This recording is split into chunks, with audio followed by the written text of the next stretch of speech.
Challenges and Opportunities in Expanding Civic Space as a part C20 Global Webinar Series held by the Civic Space Sub-Working Group.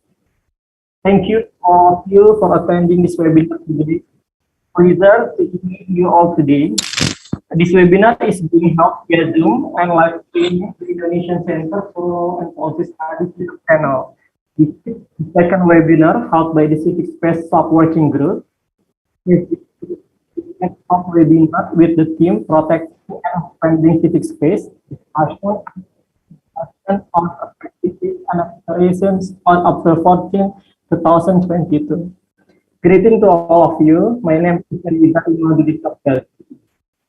Call me Riza, a member of the Civic Space Sub-Working Group and author Freedom Etiapika Action Aid. I will talk today. We're honored to meet amazing speakers. Pleasure to introduce them to you.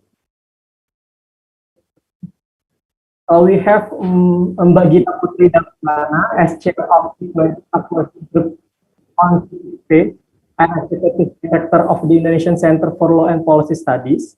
We also have Mas Ahmad Tuhan as C20 Presidency of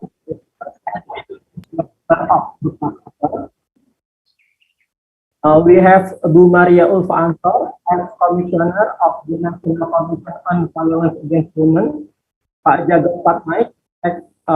Patnaik as Head of Country Engagement Region of International. We have also Mbak Maulani Arotin Tulu as Chair of Indonesian Association of People with Disabilities. And the last one, we have Mas Nur Solihin as researcher of Indonesian Center for Law and Policy Studies of Indonesia General School of Law. Before we run this webinar, I will explain a couple of things to pay attention regarding this webinar. The first, I will guide the webinar bilingually in Indonesian, in Bahasa and English according to the expectations from the participants. Secondly, this webinar is supported by an Indonesian English interpreter and opposite. Our translators, Mbak Ajeng and Mbak Anita, will have translate from Indonesian to English and opposite during the webinar. If you wanted to hear it,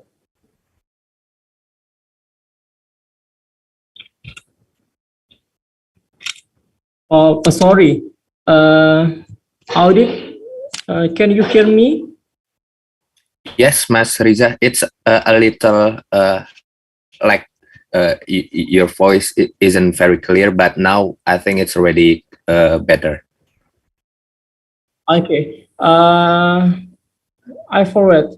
If you wanted to hear in interpretation in English or Bahasa, please click the interpretation icon like a picture of a globe, then select the English or Bahasa. Third, this webinar is also supported by sign language interpreters, Mbak Uci and Mbak Esti. And the last one, if you any question or comments, please use the Q&A column and on Zoom and that chat column on the YouTube channel. Please include the name of the speaker if you want to ask. Ladies and gentlemen, for your information, the C20 Indonesia is structured in 7 working groups, and one of them is the Education, Digitalization, and Civic Space working group. The C20 Sub-Working Group on Civic Space itself is planning to address 3 priority issues. The first, protect and expand civic space.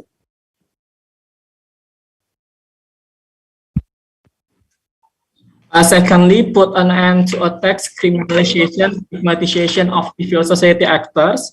And the last one, build and strengthen partnership with civil society actors in public policy development and decision making. Yeah, without any further ado, I would like to invite Mbak Gita Putri Damayana to open this webinar. Mbak Gita, the time is yours. Thank you, Bang Riza. Hello, good afternoon from Jakarta. My name is Gita Putri Ramayana. I'm the Executive Director for the Center for Law and Policy Studies, PSHK, and along with other organizations, YAPIKA and Penabulu, we are co-chairing the sub-working group for the C20 Sub-Working Group on Civic Space. This year, the C20 has the motto of "Recover together, recover stronger." And we should point out that it is together first, then stronger. But by together, we will only. But if we only stick together, we only serve our presence as tokens. If stripped from the main essence of being together, which is participation, it will be a meaningful one. And as of our opening remarks, we have the C20 Sherpa, Mas Ahmad Tuhan. Hello, thank you for joining us. Thank you for coming, Mas. Dan dalam kesempatan ini, I'm switching to bahasa Indonesia. Kami memiliki narasumber dari PSHK, rekan kami. So we are having the source person from PSHK, that is the senior of M. Nur Solihin from the Executive Director from the Indonesian Center for Law and Policy, that will talk about meaningful participation in legislation based on Indonesian experience.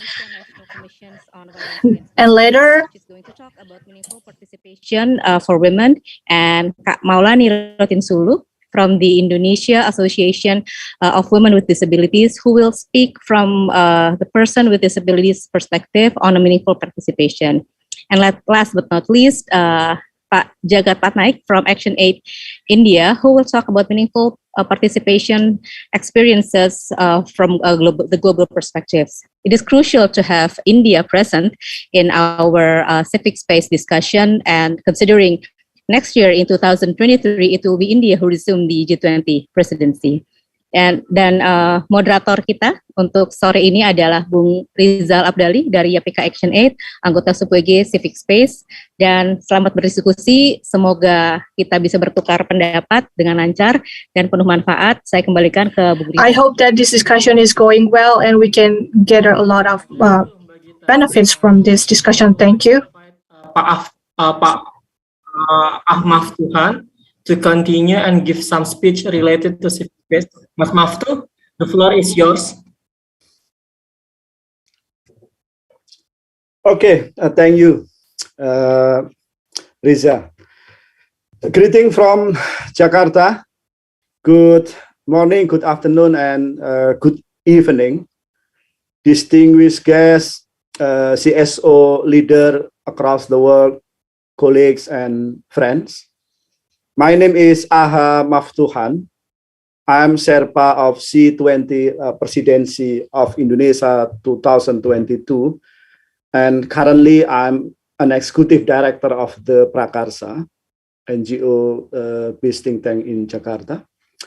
Before I start, I would like to thank to working group of education, digitalization and civic space of the Civil 20, as well as the member organization of the working group, such as PSHK, Save the Children, YAPIKA Action 8, Penabulu, etc., for hosting this event. Congratulations to you all, and I hope the seminar will be fruitful and can create concrete deliverables. I would like to thank also to all speakers and moderator, Ibu Maria Ulfa Ansor from Commissioner of the National Commission on Violence Against Women of the Republic of Indonesia, Ibu Maulani Rotinsulu, Ibu Lani, Chairperson of Indonesian Association of Women with Disabilities, Jagat Patnaik, Head of Action 8 Regional Asia, Muhammad Nur Solihin, researcher at Indonesia Center for Law and Policy Studies, PSHK, and as well as our handsome moderator, Mas Riza Abdali Imaduddin from YAPIKA Action 8, as well as thanks to all participants who joining this seminar. really appreciate it. Let me welcome you all to the seminar on meaningful participations, challenges, and opportunities in expanding civic space. As a part of the process of C20 Presidency of Indonesia 2022, it is a very important session. Why did we as C20 decided the working group of education, digitalization, and civic space? Firstly, in the digital era, we have a huge opportunity to foster access and quality of education and strengthen the role of CSOs in public spheres, especially in the policy making process and monitoring of the development processes. But in the reality, we are still facing more and some challenges, such as representative democracy has been increasingly showing a clear narrowing trend when it's come to involving CSO and other vulnerable groups in the policy making process and in the implementation of development. Secondly, we need to make sure that protection of CSO in all circumstances still exists. CSO should have space for the condition of freedom of expression, assembly, and association, which has elaborated clearly in the International Covenant of Civil and Political Rights. Thirdly, we are right now facing a trouble with a democracy. Even more than 100 more democratic countries established during 2 centuries, and more than 75 years multilateralism has been a powerful driver and pillar of a global integration, freedom, peace, and prosperity. Some trouble with democracy, such as the growing pushback against democracy and the weak of commitment among established democracies country. We know that demerit status of Western democracy during Trump administration, increasing right-wing extremism, and so on. And also, we're facing the rising competition from so-called non-democratic countries such as Russia, China, and etc. So, in my perspective, in my humble point of view, democracy is in a crisis and transition rather than declining or retreat. CSO leaders across the world, colleagues and friends, as a CSO, we have assets, experiences, social capital, and network of cooperation. And this asset must be retained and developed in order to defend and promote democracies, both at home country and abroad countries. CSO role in the continue to strengthen the capacity of democracy to govern and deliver public services and public goods. In a global forum such as G20 as a multilateral forum, CSO needs to contribute to the legitimacy, urgency, relevancy, and positive impact of multilateralism, and how to support G20's more responsible, more inclusive on decision-making processes. So CSO need to continue to promote the accountability mechanism for global politics and globalization economics process, to ensure inclusive human rights-based economics and politics integration. So the multi-stakeholder partnership between state actors, non-state actors, as well as CSOs and business sector must be deepened and broadened.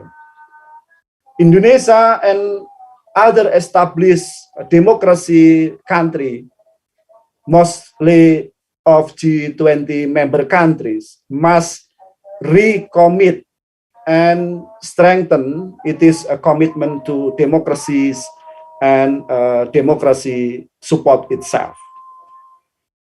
Regarding the G20, the C20's role indeed is to support democracy capacity through the strengthening of open government, proper governance,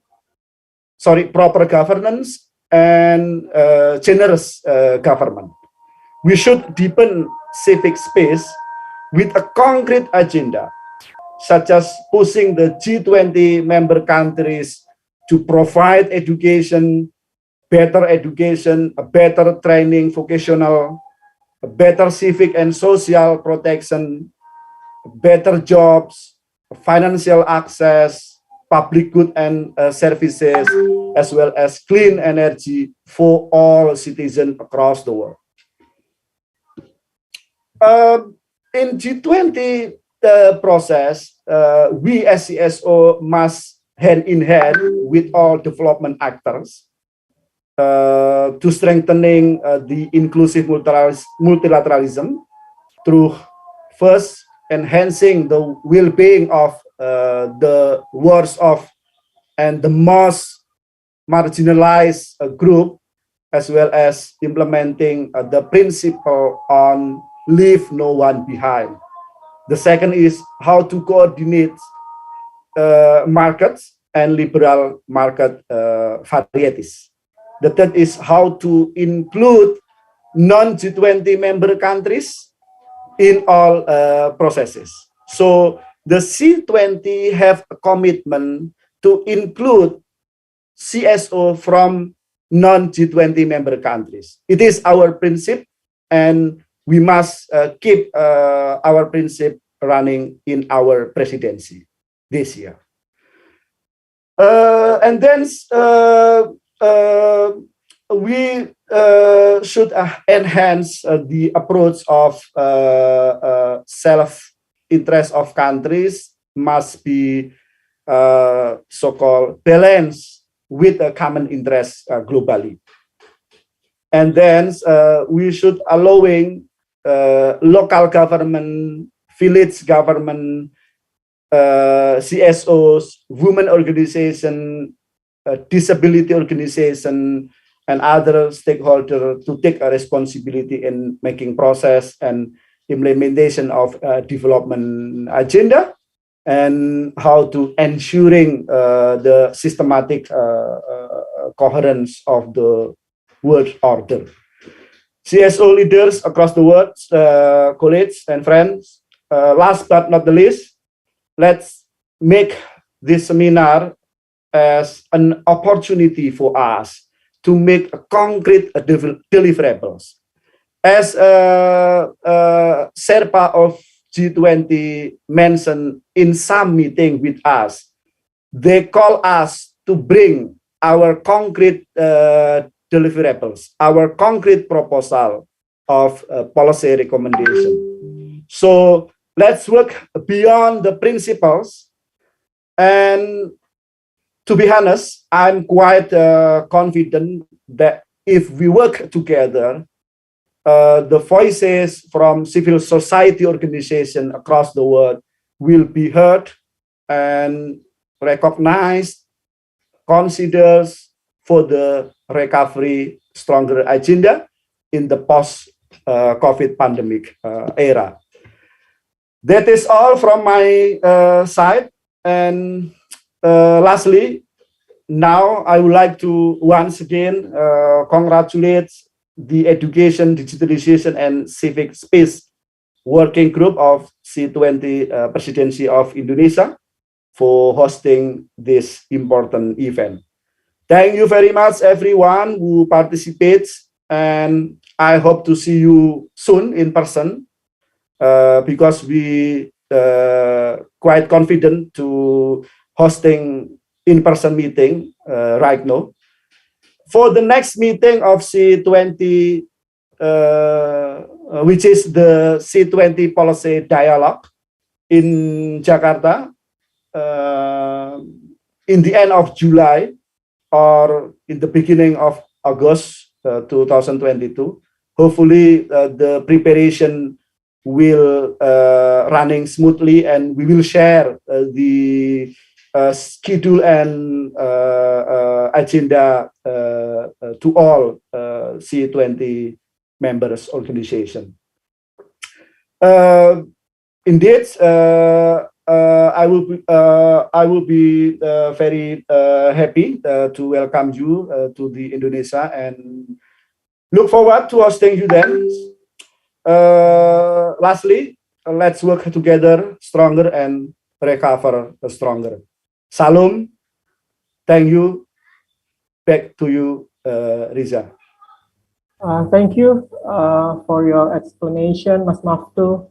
So ladies and gentlemen, we will jump to the next session. As Mbak Gita and Pak Maftu said, there are 4 speakers who will explain how far the state authority would involve civil society in the making of public policies or regulation, as well as decision making in the context of the implementation of protecting and expanding civic space.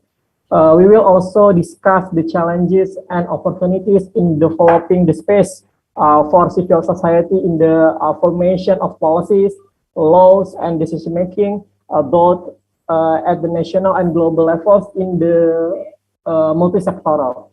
Each speaker will be given 20 minutes to each deliver their presentation. I will invite the first speaker, Mas Nur Solihin. In this opportunity, Mas Solihin will explain to us the meaningful participation in legislation, Indonesian experiences, including to the trend of a community involvement in the formation of policies and regulation in Indonesia, and what can we as a civil society must Solihin do to promote the protection of civil society, of civil society's freedom of movement. Mas Solihin, 20 minutes is yours, please. Baik, selamat sore, Mas Riza.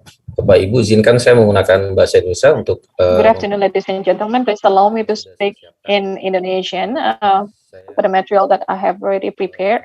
Saya mau tampilkan untuk presentasinya. Alright, let me share my screen. Sudah muncul, Mas Riza? Now it's already on the screen. Yes, perfect. Sure. Right. Jelas ya? Is my voice clear? Alright. Oke, baik, Bapak Ibu sekalian. Well, ladies and gentlemen, actually I was requested by the colleagues to talk about the perspective of a legislative practice related to the participation and implementation, and also participation of the community in forming the regulation and the law. Not only the law itself, but also other things forming to the law itself. Before I come to my presentation, actually in the process of legislation, there are debate related to the meaningful participation. It is coming up again after the legislation process recently, and it raises some controversies in society. There are some laws which is formed by the government with the legislative, which contain important notes related to the participation, which is run by the government and also the legislative members. We can see from the revision of the KPK law and also the job creation law.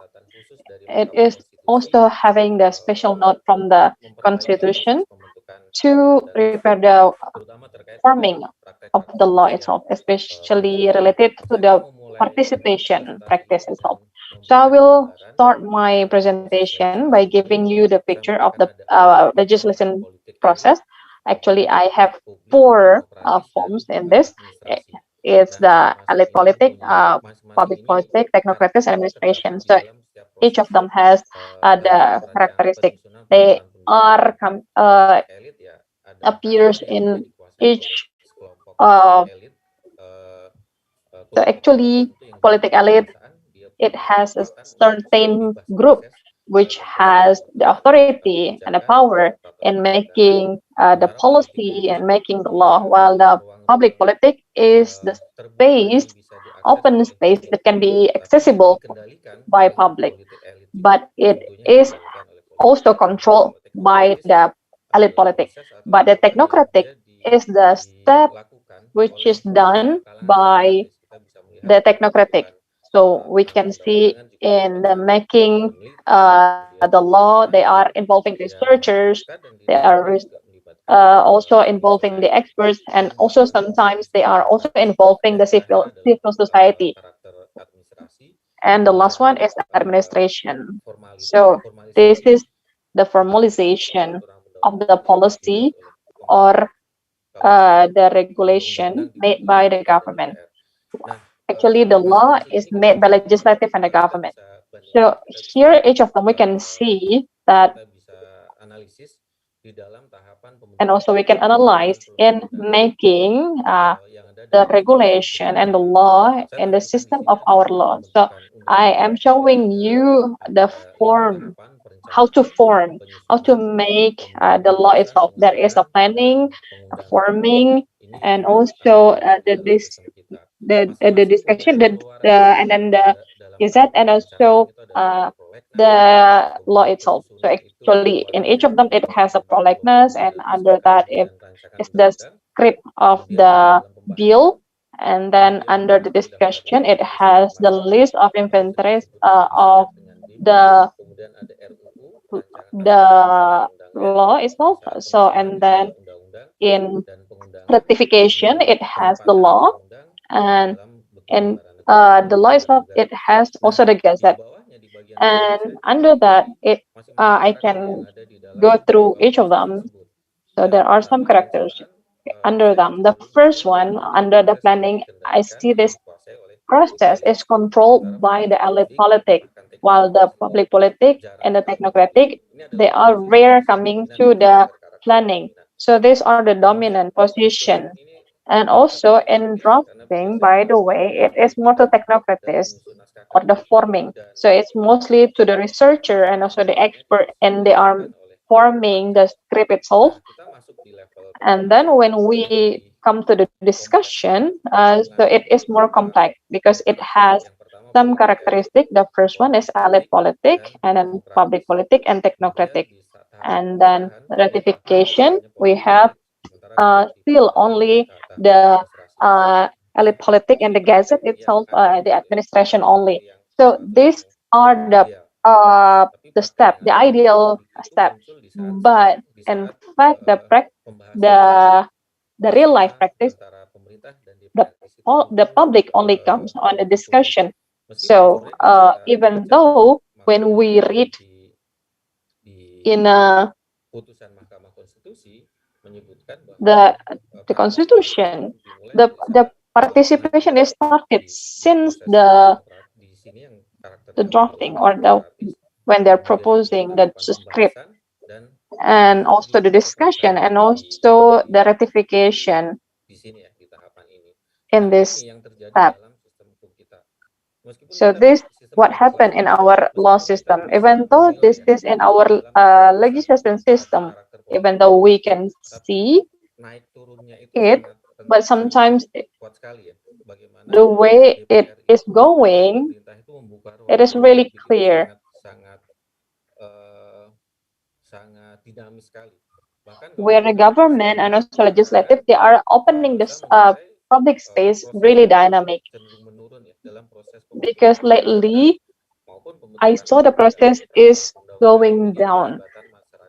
The involvement and also the participation of the society the practice is lower.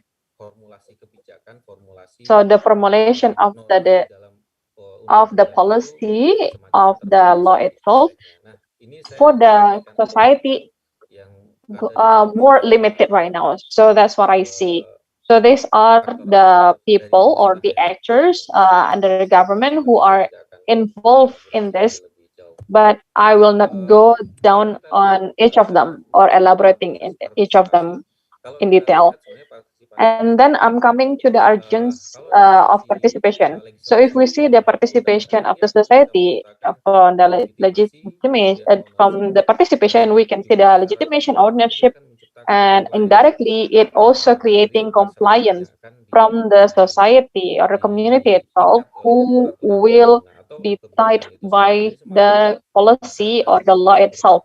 So the more they have the participation, the more compliance to be developed, because we already have the base, because the community or society, they feel that they own this, so they give the legitimation about the policy made by the government. So to form this, in my opinion, is that in making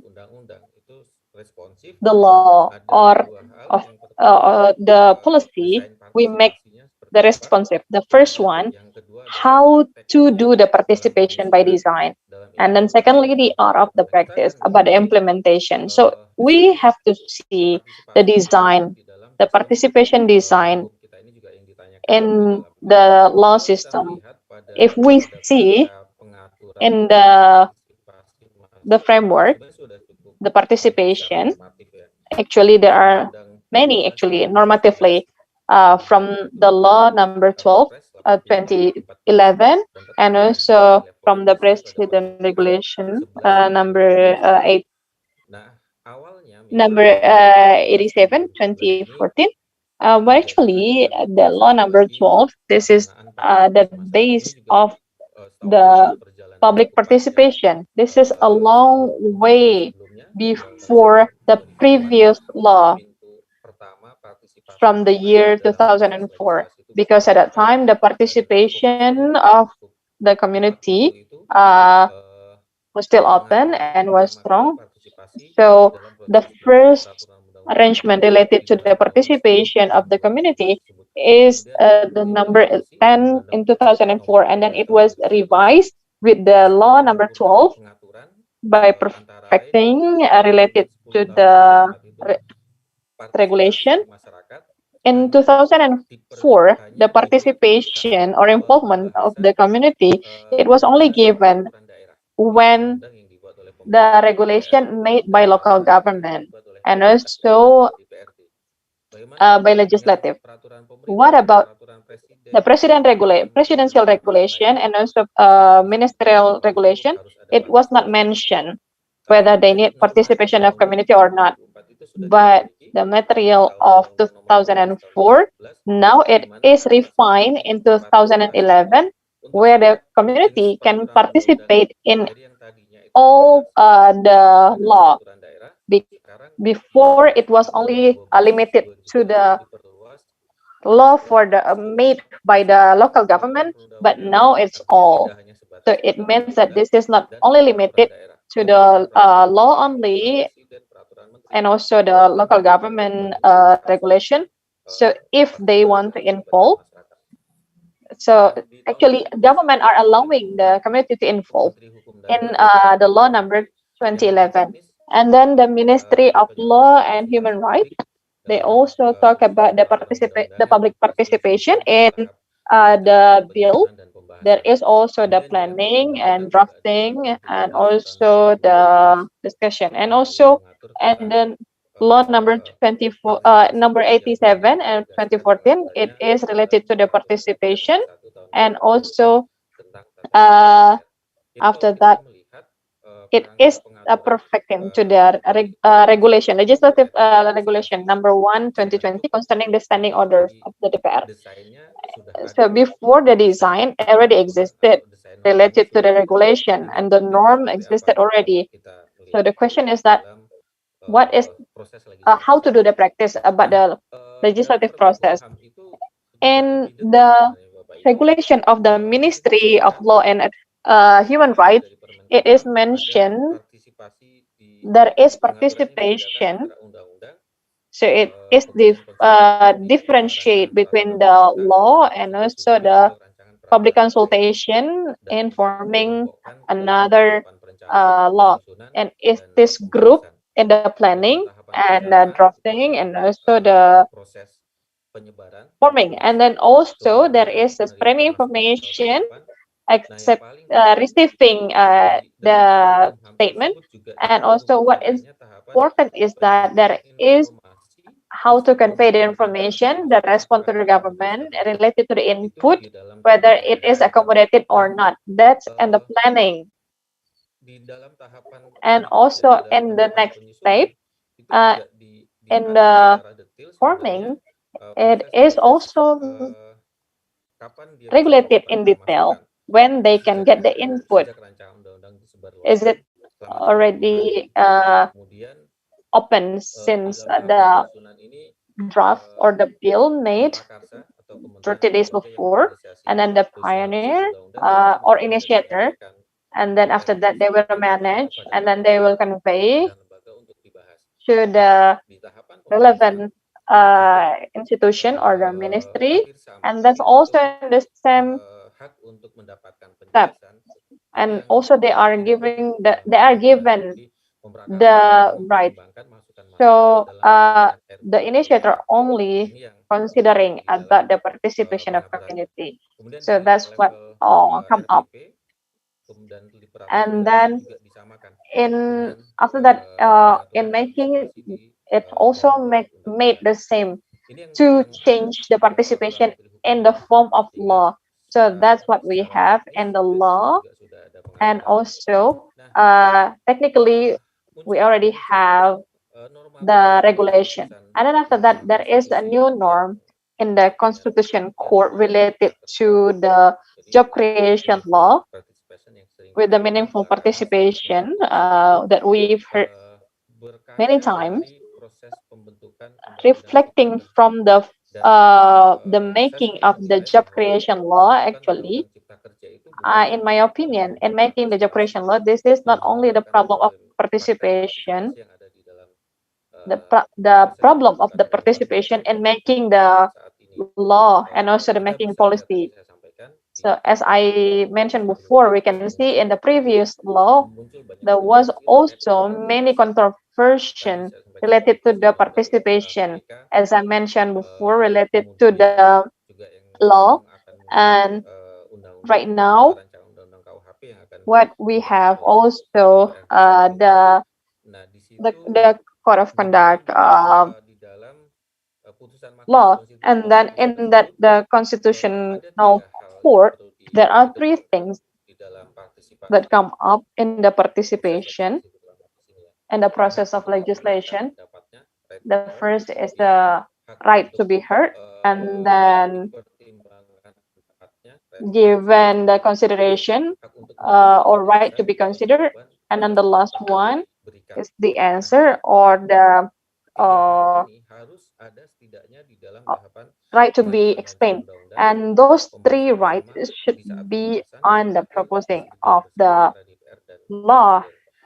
So, and also it also in the agreement together with legislative and the president. If we reflect on the job creation law and also the process of legislation that we have, we see that there is a gap between the legislative and also the president. We can see, and also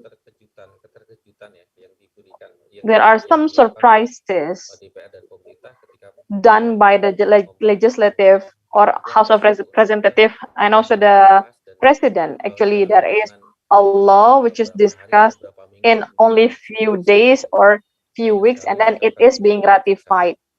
So, like for example, like the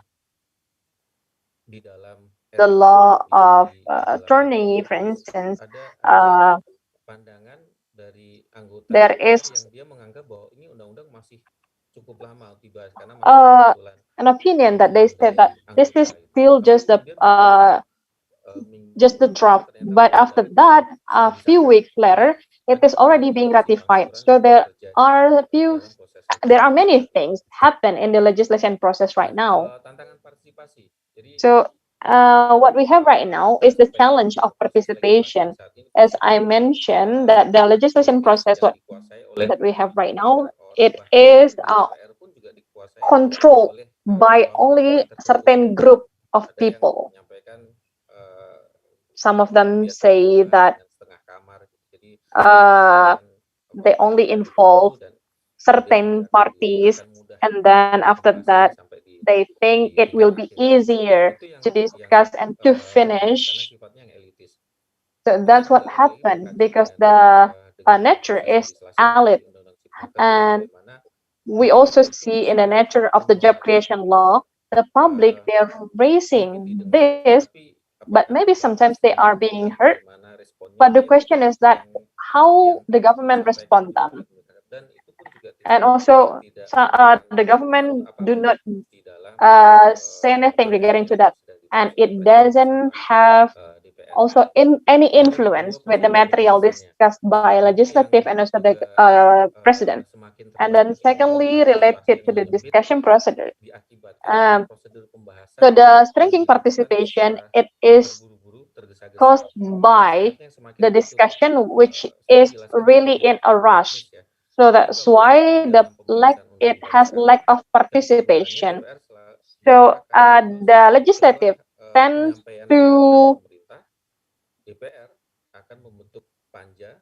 make the work committee, and then the work committee will discuss for the law.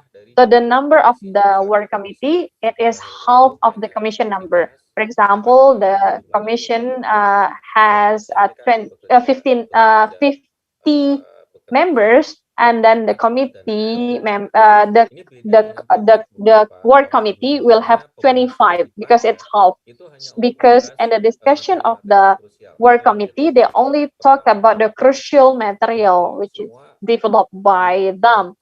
So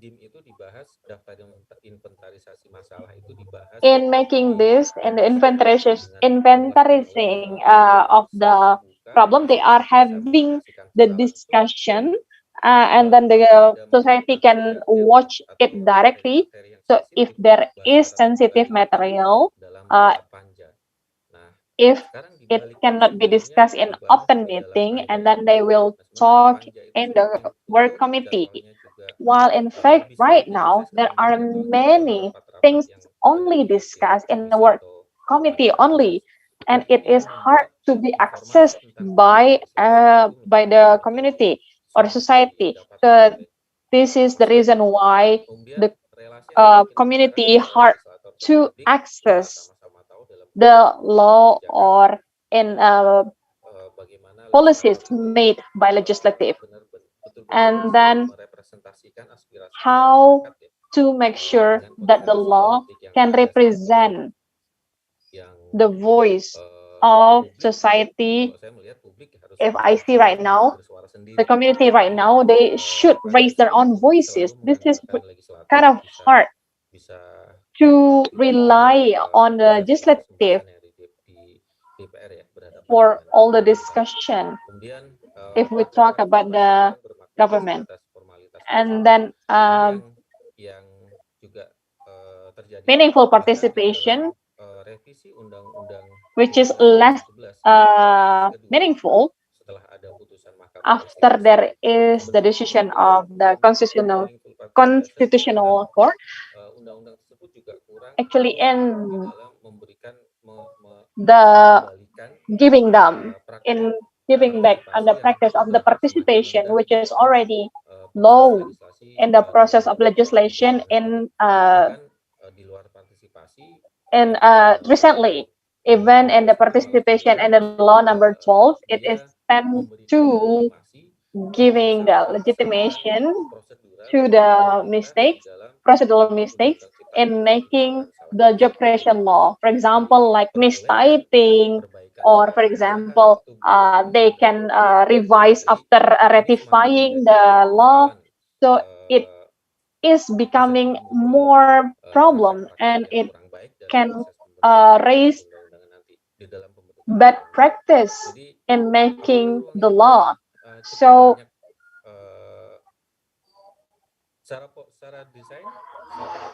in design, by the way, normatively, actually, we still have the rights. The civil society, they still have rights. But in fact, in practice, it is still limited. So the space given by the government and also the parliament in participation for encouraging and making the law or a policy, it is more limited. And even one more, there is also a qualification, and because they are saying there is requirement in doing the participation, which is whether they are impacted or not. So we don't know whether they have, if it is limited. So they have to prove whether they have the impact related to the law or not. So they have, if they are impacted by the law, and then they can say something related to that. So that's why the power of community is becoming more moment with the practice, the participation practice right now, with the power of the digital power right now. So that's what we need to raise.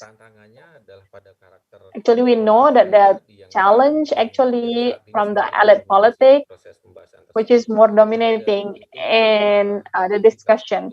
So we need the creativity, the elaboration, collaboration, and strategy, and also the transparency in order to have the participation. And also the transparency of the document right now is becoming easier compared to the previous one.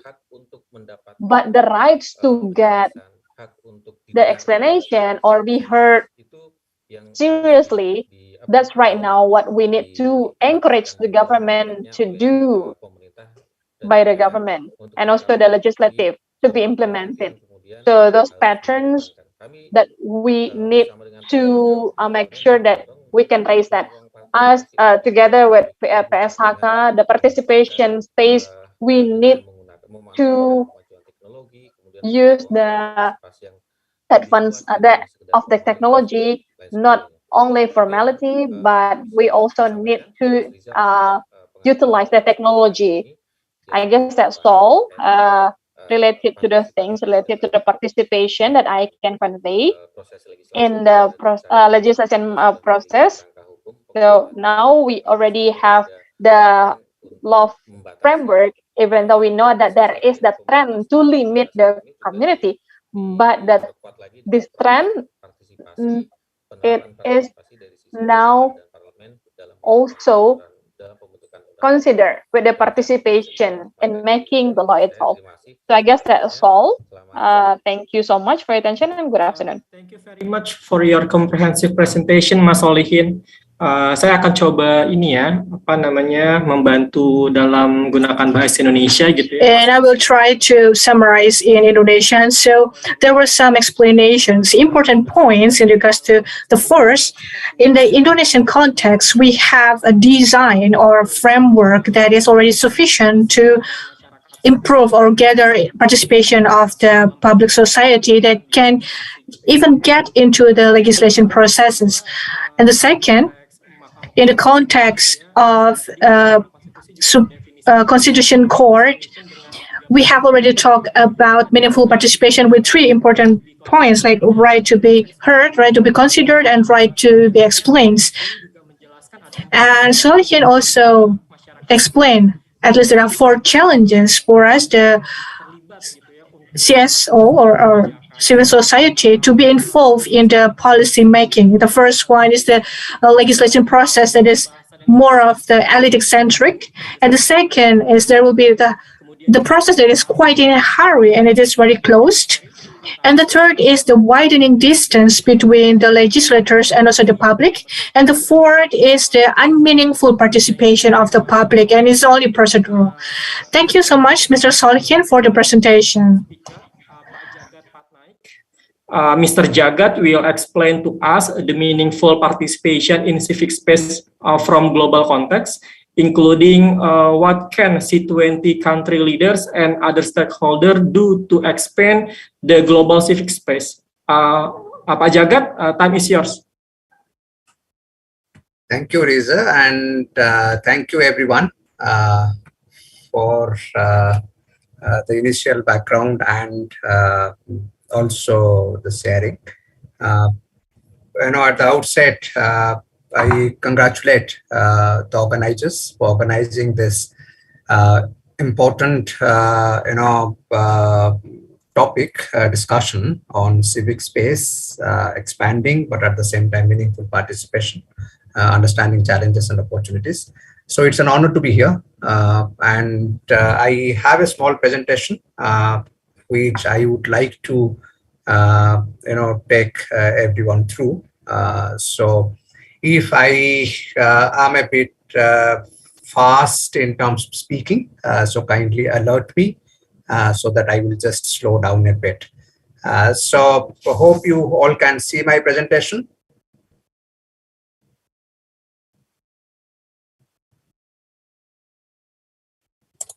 Yes, we can see the presentation well. Okay, thank you. Just wanted to talk about a few areas here. One is, these are my contents of the presentation. One is, I will talk about a bit of introduction and context. Then why we as civil society actors are in this conversation, and such an important topic. I must congratulate again to everyone, bringing this topic to the fore. Then challenges and opportunities to expand the global civic space. So that's another one which I will talk about. Then what can G20 country leaders and other stakeholders do and people talk about create, build, expand, protect, the civic space. Then a bit of concluding remark. So these are my contents of the presentation. So just to take you through, when we talk about the historical, we understand that there is historical contestation between power in people and people in power. So when we talk about it, we believe that this is for a while. When we talk about power in people and people in power, to harness people's imagination and resolve to resist and challenge the injustice we have seen propagated by people in power is really what this struggle to defend, protect, and create, and for that matter, expand civic space is all about. So that's where my positioning is, but at the same time, one needs to understand the civic space from the point of view of the people we work with. So if one just wants to look at, I think there are various definitions, various understanding in terms of what civic space means, but one can perhaps say that civic space enables people and groups to participate meaningfully in the political, economic, social, and cultural life of their societies.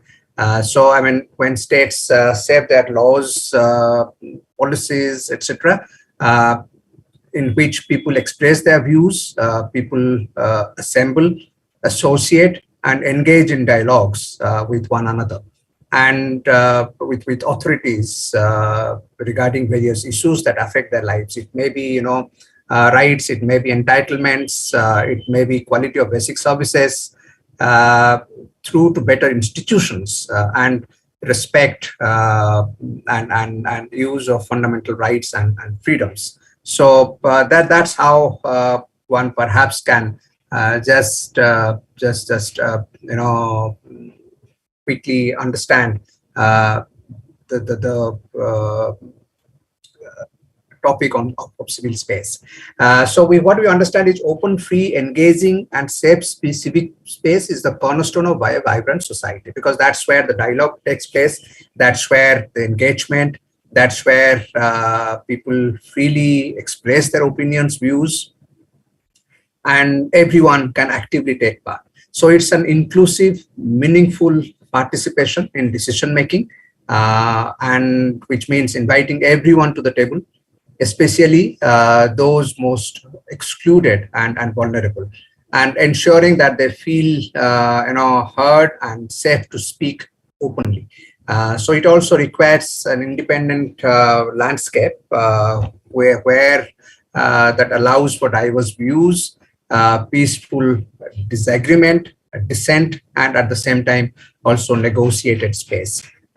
So for that matter, when we talk about it, we witness that the civic space, aligning to our politics, are narrowing or shrinking, what we may say, and thereby constrain individual and collective rights for that matter. So just to talk about why we are in this conversation, and particularly civil society actors, what I feel is because of ideological and pragmatic reasons. So when one talks about the ideological, I think that's where perhaps we believe that the injustice of poverty is a consequence of structural and unequal power relationship. So that's right from the local, say even to the extent of including family, to the global levels. So central to this is power and how it is used, and critical to how power is exercised in politics. So that's one. And second is the injustice of poverty, and what perpetuates it can be redressed through conscious people's action, individually or collectively. So that's for the ideological reason. It's structural and power which plays a role.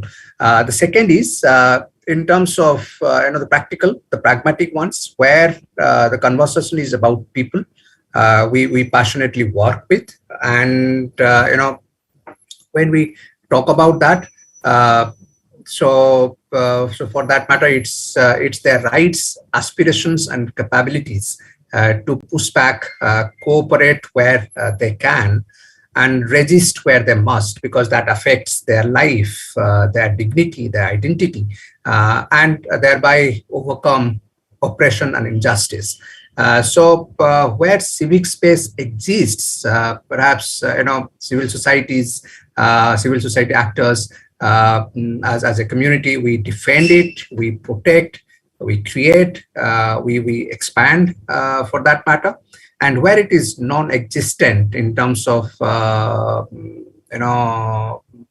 as part of the demands, we shall create and nurture so as to fully harness the power and potential of people we work with.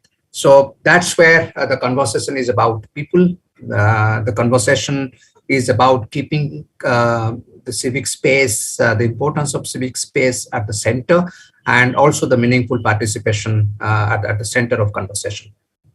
Apart from ideological and conversation about people, when we talk about practice, I think we have experienced, and many of us have perhaps witnessed across continents that how this civic space is narrowed down, is shrunk in different locations. It's not only in our parts of the world, Indonesia or India for that matter, but it's in many parts of the world.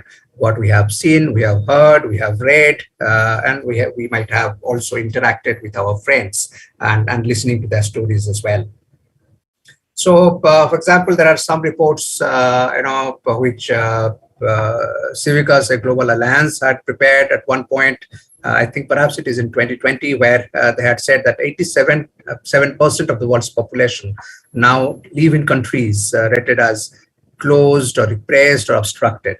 And in ActionAid, we had done a study a few years back where we said that out of 45 or 46 countries where we have been working, around 65% of ActionAid countries, they have experienced, where there is constraint of open civic space to pursue one's agenda and at the same time to engage in a meaningful way. So, I mean, we have seen people might have been, arrested, people have been jailed, detained, or intimidated, and there are many such instances we must have heard.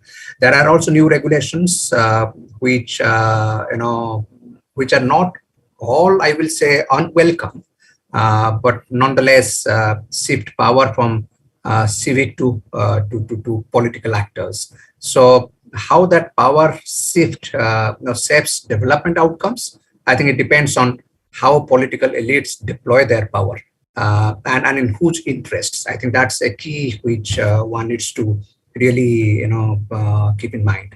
And where there are instances where civil society have been curtailed to advance development agenda, but civic space to advance the agenda of equitable, sustainable, and inclusive outcomes are sometimes restricted. So, and for that matter, if we see that there are various challenges which we have heard from global experiences. So, while talking about it, some of the key pointers in this context are this populist polarizing logic leads to the reconfiguration of civic space. That's how we understand that how state and power plays a role in the respective locations. Then there are pushback tendencies negating gains made in opening democratic spaces for civil society. So there are many examples, and just to talk about a few. For that matter, we have seen how in Asia and Africa countries, in different instances, for example, if we talk about say Zimbabwe, there is Public Order and Security Act, which plays a role in terms of curtailing the required civic space. Then the Public Order and Management Act, the NGO Act in Uganda. Then electronic and postal communication regulations in Tanzania, then computer misuse and cyber crimes act, that's in Kenya, then Digital Security Act, for example, in Bangladesh, and Foreign Contribution Regulation Act, for that matter, in India, and so on and so forth. There are multiple examples which we can see as part of this. So that's through legislative and regulatory restrictions. There are restrictions to access funds from the state, so which is a key tool to stifle civil society and its voices. There are threats, intimidation, attack, detention, which I mentioned. There are also, suspension, disapproval of activities and meetings. For example, just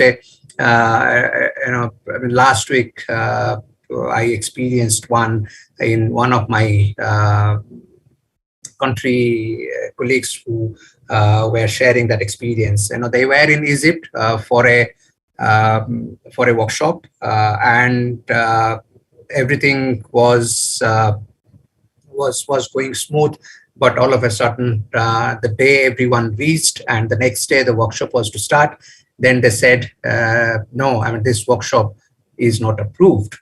So 22 people in the same place, but they could not be together as the entire group to particularly discuss about a project and its activities. It was nothing as per our understanding, any threat or any, for that matter, a any conflicting national interest. But this is how you talk about approval and disapproval, depending on the people who perceive in a way how they perceived. So that's where some of the challenges. And in terms of the challenges, there are certain spaces as opportunities. What we have we have tried, we have also looked through. So the experience says that the civil society, instead of being hostage to fortune, just to be, leave it to the destiny, and what comes, let that come. Actually, there is drive to be creative, adaptive, and agile to the context. That's what civil society groups have demonstrated in last years. Then another opportunity which we have, and perhaps the strength, is the courage of conviction on human rights-based work, what we do, and also self-reflective, to be democratic, transparent, accountable, and effective. So that's where we really want to be, and also follow the necessary laws and policies, so that we are accountable, and also do advance our mission and the vision we work for.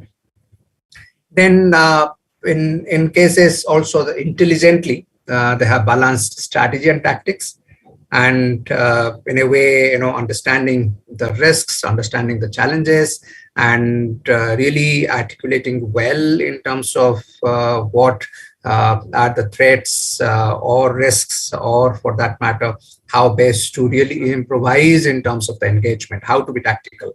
So that's how building the organization's resilience, but at the same time with clear understanding, and also following the processes what is necessary.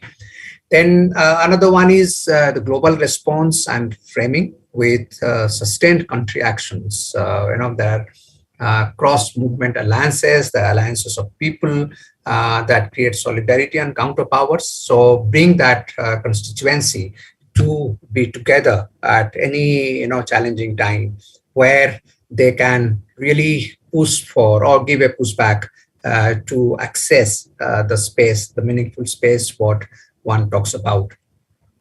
Then another way of constructive engagement, what some countries have demonstrated and have done globally as well, promoting research, analysis, and because of its rootedness and engaging with the communities, then share community-generated knowledge, the evidences, and alternatives as well on effective strategies, interventions, with working with various groups, say activists, say educationists, academia, policymakers for that matter.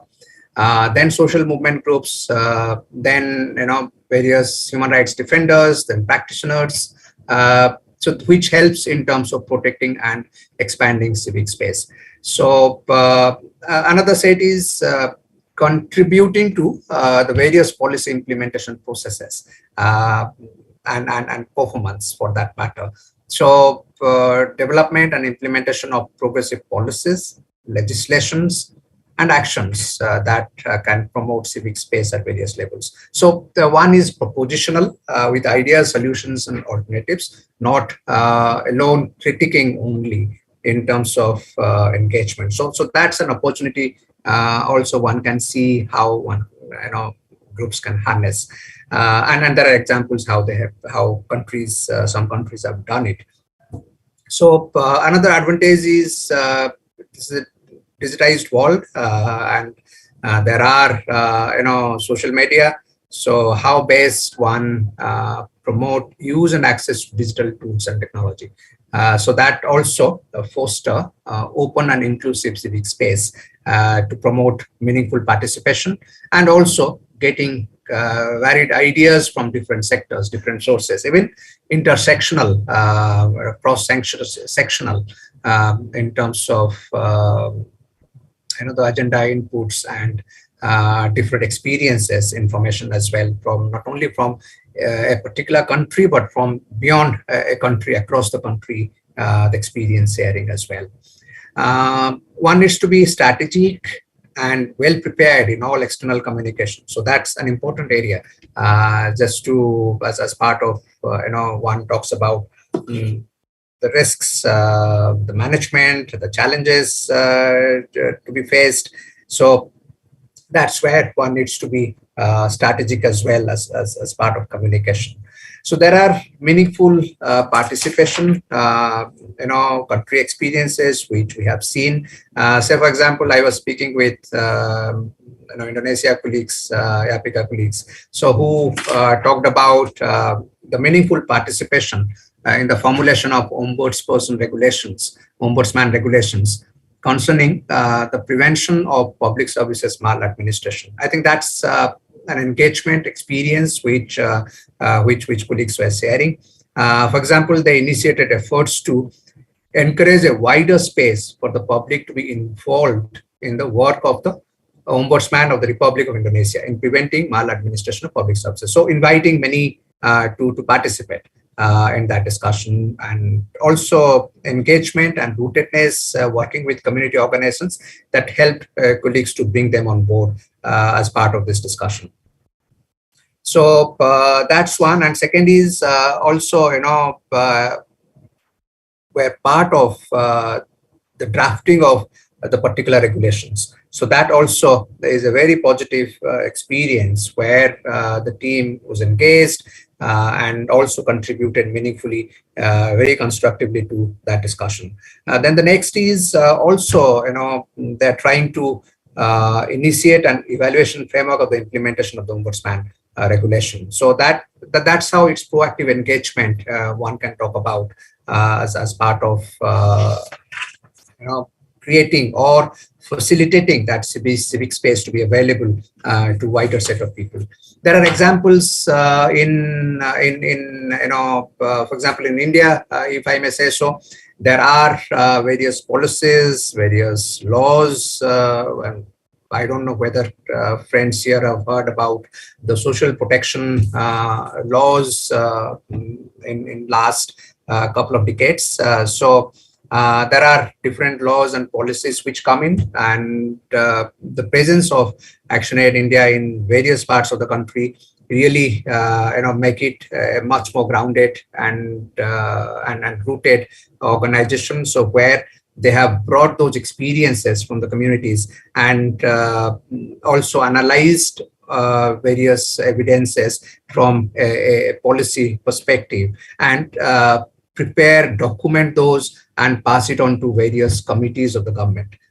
So where they take on board those discussions, even Action in India being part of various spaces and be part of various committees at the state level, also try to articulate the pro-war policy agenda and being along with other civil society members actively contribute to and create that meaningful deliberation and discussion on specific issues. So there are examples of supporting human rights defenders. There are examples of direct engagement, what I mentioned.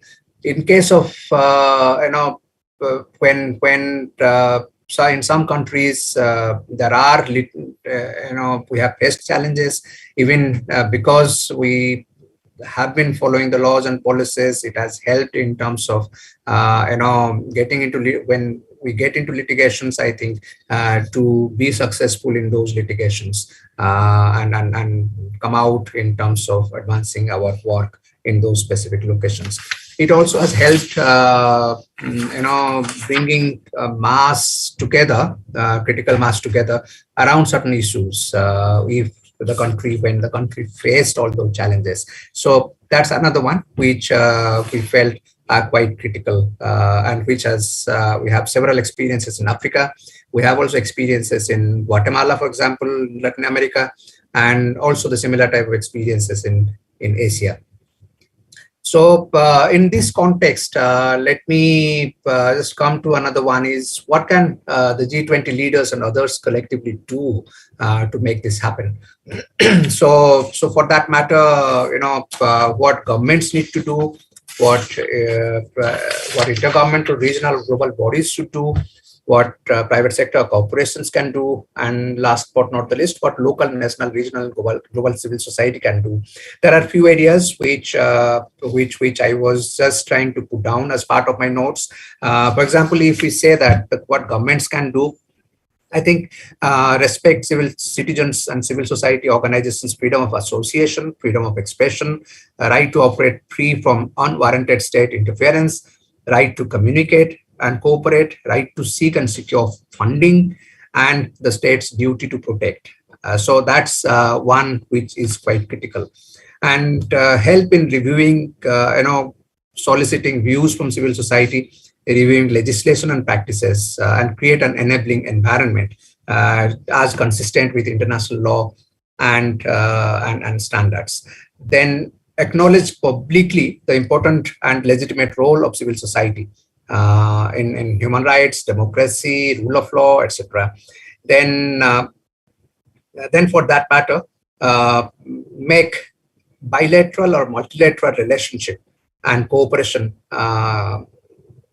stronger, and sometimes maybe conditional to human rights. So promote and ensure meaningful participation of people. What perhaps one can say is nothing about us without us, which we used to say with working with many communities, and also no one is left behind. So all are part of the conversation and discussion. What intergovernmental and regional global bodies can do, cooperate in creating more effective development policies that protect, promote, and expand civic space. Then incorporate standards that guarantee civic space in bilateral and multilateral discussions and negotiations. Then collaborate in creating mechanisms to address threats to the civil society organizations and human rights defenders. Then what the private sector corporates can do, perhaps recognize that a free and vibrant civil society is a fundamental building block of any societies, and means safeguarding peace, stability, which is essential prerequisite for any business to succeed. Then perhaps be transparent and accountable to communities where they work, and or invest and strictly fulfill international best practices for responsible business. So that's another one what private sector and corporates can do. And when we come to civil society, perhaps establishing a unifying and collective platform to respond to the threats facing civil society, and campaign, lobby, and advocate to raise awareness about the importance of civic space, why it should be expanded, why it should be defended or protected. Then organize and take empowering action for communities to challenge and change power relations at every level, and then be accountable and trustworthy to the stakeholders, social constituencies we work with, say for example, funders, partners, volunteers, human rights defenders, activists, movements, etc. So these are some of my thoughts, how some of the stakeholders, what exactly they can do. So this is my concluding slide. Sorry for dragging a bit more. Ultimately, what I understand is it's power in people. It's much stronger. Sorry, Jack. Time is over. Yeah. So can I just slide? Can I just finish it? Please. Yeah. So I said that power in people is much stronger than people in power. And it's critical that the focus can be more on building constituency and be socially embedded. And strategy with a vision as the ultimate, and tactics with short-term wins are necessary. So that's what I just wanted to say. Ultimately, it's about power, the competing narratives and values. So that's how we need to keep in mind while facilitating and fighting for, or pushing for the expansion of civic space as well as meaningful participation. Thank you so much for this opportunity, and salam to everyone. Okay, thank you very much, Mr. Jagat, for your very detailed explanation. Next, I will invite Mbak Maulani Rotin Sulu as the third speaker. Mbak Lani will explain to us the meaningful participation, meaningful of person with disabilities, including the experience of disability groups in encouraging meaningful participation in public formation, both on a national or a regional. Mbak Lani, the floor is yours, please. Ya, terima kasih, Mas Moderator. Thank you very much, moderator. I would like to ask for help for sharing my screen. Thank you. First of all, I would like to apologize that my presentation PowerPoint is not in English.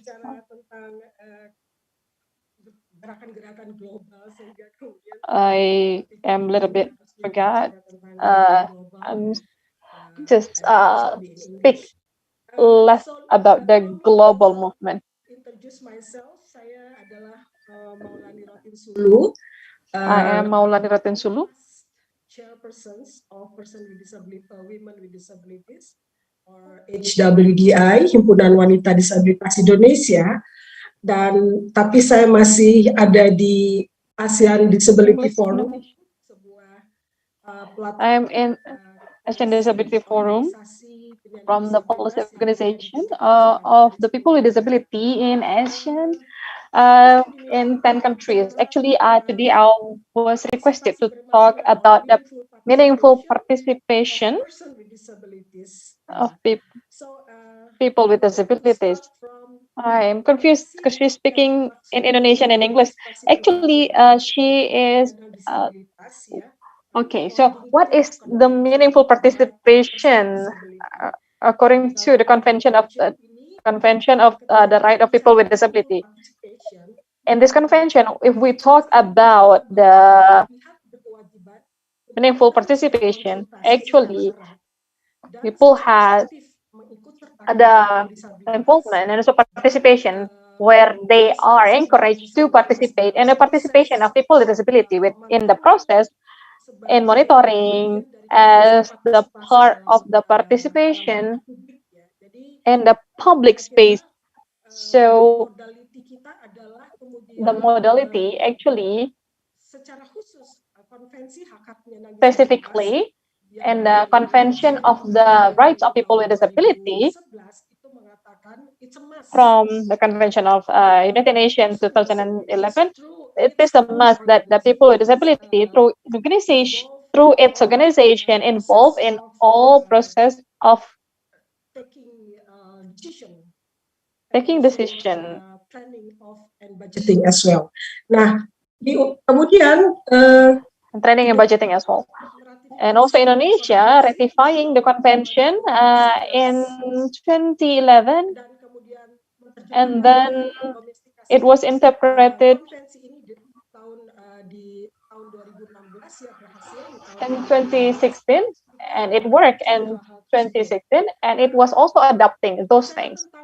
And talking about the meaningful participation in the forum of people with disability, actually, I would like to talk to you a little bit history about how the meaningful participation involving the voice of people with disability. It is not given by the commitment of each state, but it is fought by the people with disability themselves. Actually, in 1981, a group of people with disability, actually, they were invited by the whole organization talking about the rehabilitation of International Rehabilitation Congress, by the way. And actually, in 1981, the RI actually held a congress. At that time, there were many people with disability were invited to. They were just invited as the beneficiary or recipient from the international rehabilitation. At that time, they were talking about how this organization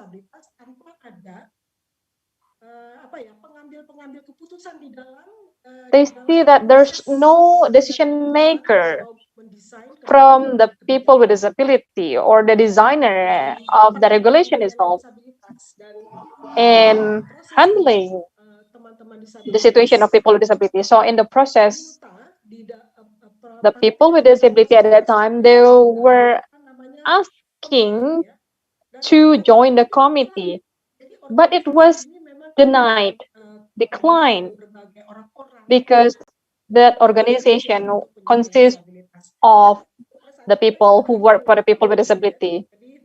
So at that time, the people with disability walked out, and then they established an organization called DPI, Disabled People International. So it consists of people with disability and also raise the voice of people with disability. So majority and mostly of this organization consists of people with disability, including the staff. Mereka kemudian sudah and also everyone who works for the organization. And then after that, they were out to talk about the economic, social, culture, and also the involvement of people with disability as the issue of the human rights. So if we talk about the organization of people with disability or disabled people organization, actually we started at 1981, by the way. But 1981, there were already many actors of the people with disability who already really brave to raise their voice. So the process actually took longer in time, by the way, previously.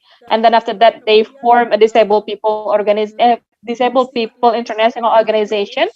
And then this term is acknowledged by United Nations when they were forming the Convention of the Rights of People with Disability. I think the people who adopted the jargon or the slogan of Disabled People Organization, not only the movement of people with disability, but I think also there are some other organizations like the Nothing About Us Without Us or A Voice of Our Own. It is reflecting about inconvenience of the decision made without their opinion. So that's why the meaningful participation of all of organizations made by the people with disability should be respected. So then why should they involve in this meaningful participation? So the convention of the people with disability, actually not many, but I just talk about the shifting of paradigm when the people with disability has convention. Actually, I already talked about the history, about how it was established, yeah, or the people at the time who work for the people with disabilities, or the people with at the time people who work for the people with disability, they do not accept the voice of people with disabilities. So that's why in the organization of people with disabilities, they should involve also the people with disabilities themselves. So they should know about their character. So they should know about the charity of human rights, where the orientation should be on the community, should be people oriented, not to the work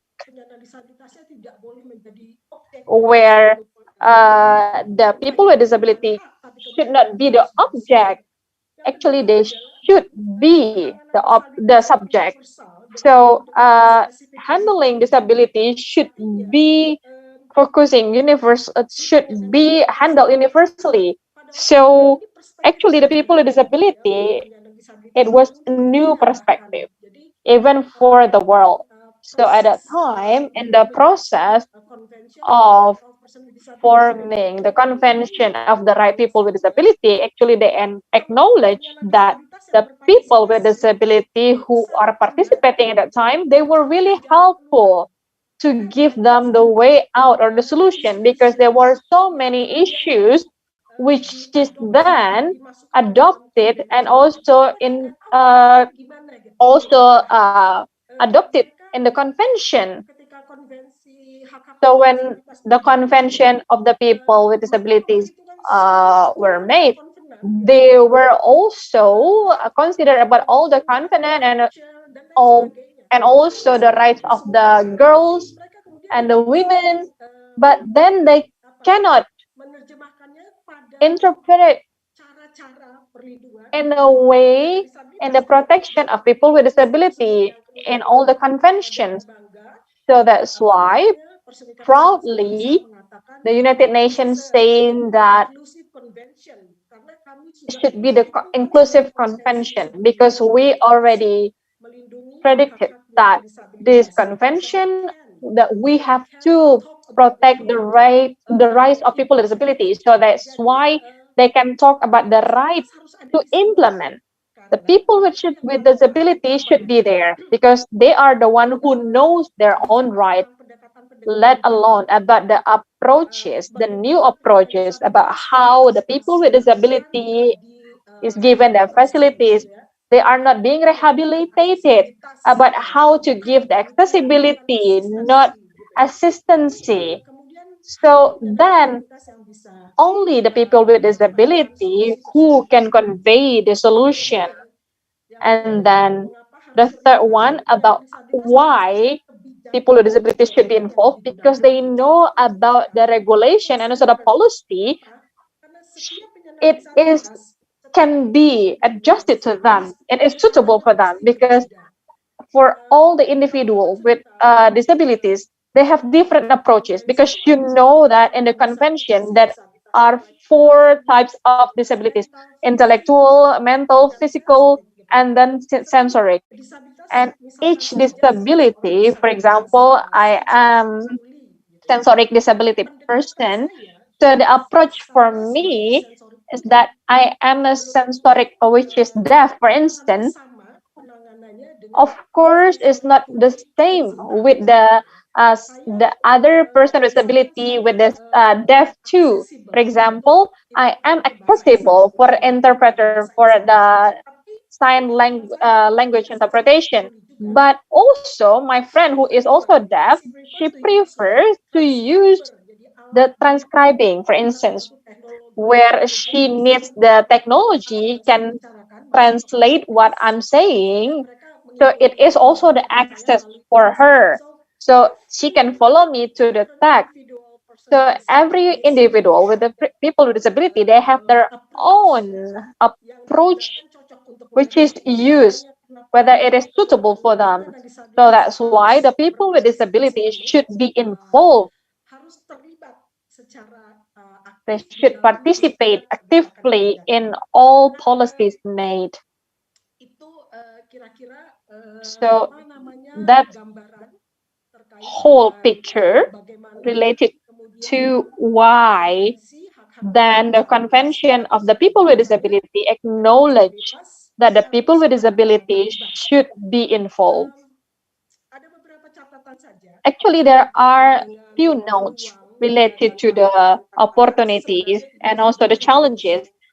Well, actually, it is already becoming the issue since 5 years ago, but now we are confident, the people with disabilities are really confident that whatever the challenges, the shifting of the mindset or the environment or the system or the accessibilities, it can be adjusted.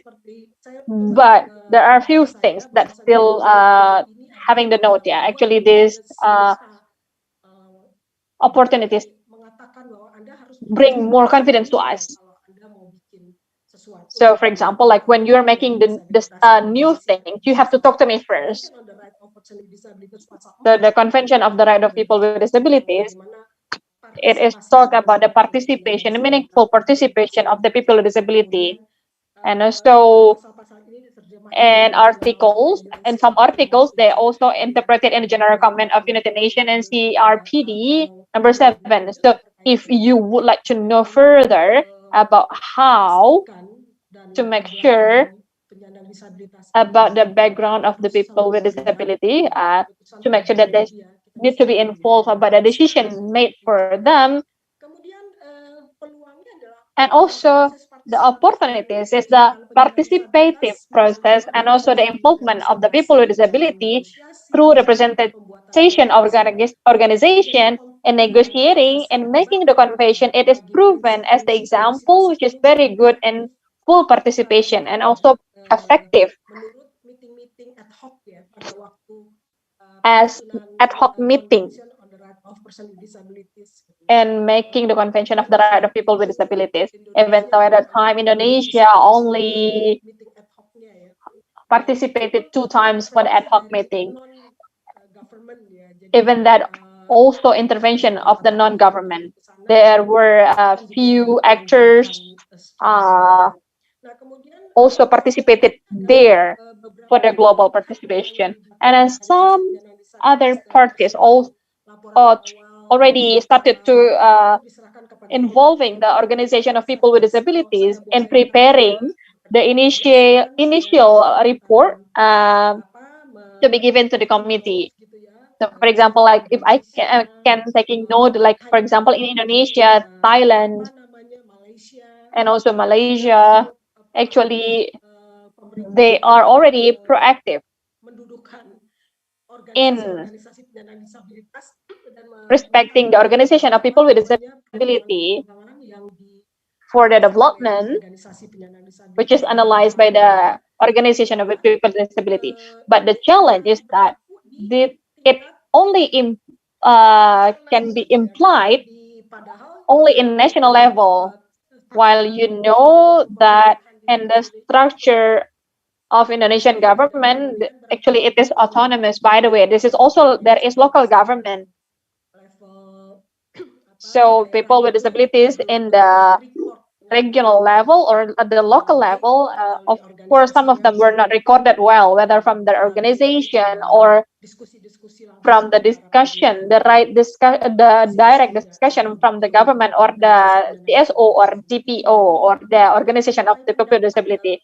Sometimes most of them, they were not asked for their opinion when they are making the policies, whether the decision it is influencing their life, even though they know and that all the decisions were made under on behalf of their name. For example, between what organization, like International Disabled People, for instance, for example, organization with people with disabilities and organization of people with disabilities. There are 2 things, right? So another challenge is that about their insight more likely to be ignored. So they were just like more hearing from the third parties. So where the handling of the people with disabilities, as you know that before it comes to the convention, for the people with disabilities, they only the part of the social and health, like medical rehabilitation or social, but other interests in development, they were not involved. So that's the challenge. And then I would like to share to you a little about how the group of people with disabilities in encouraging the meaningful participation in making the policies or informing in gaining the power of a group and community or in some organizations. Actually, I would like to start from Indonesia. For example, actually people with disability, they would like to make sure that their rights is acknowledged globally. So the involvement of people with disabilities actually encouraged by organization or some movements. So the voice of the people with disabilities is essential. But so far, I can say that after the Convention of People with Disabilities, actually we are also involved since in supervising in ad hoc meeting in organization of the people with disabilities in United Nations and then watching and then until watching them until the ratification of the rights of people with disabilities. The next, sorry, not yet. So the movement of the organization of people with disabilities then becoming more challenging when it comes to the effort to demystify for interpreting the rights to the national law. And then the grassroots movement, because this is challenging, because there are so many articles, by the way, that we need to interpret from the convention to be in adopted to the convention. Some of them were ignored or challenged by the government. But the grassroots movement, it is having more powerful. They are consolidated in national until the movement in the local level. And actually, they are really confident about the consumption, about regulation made by the convention. So they have like really strong voice.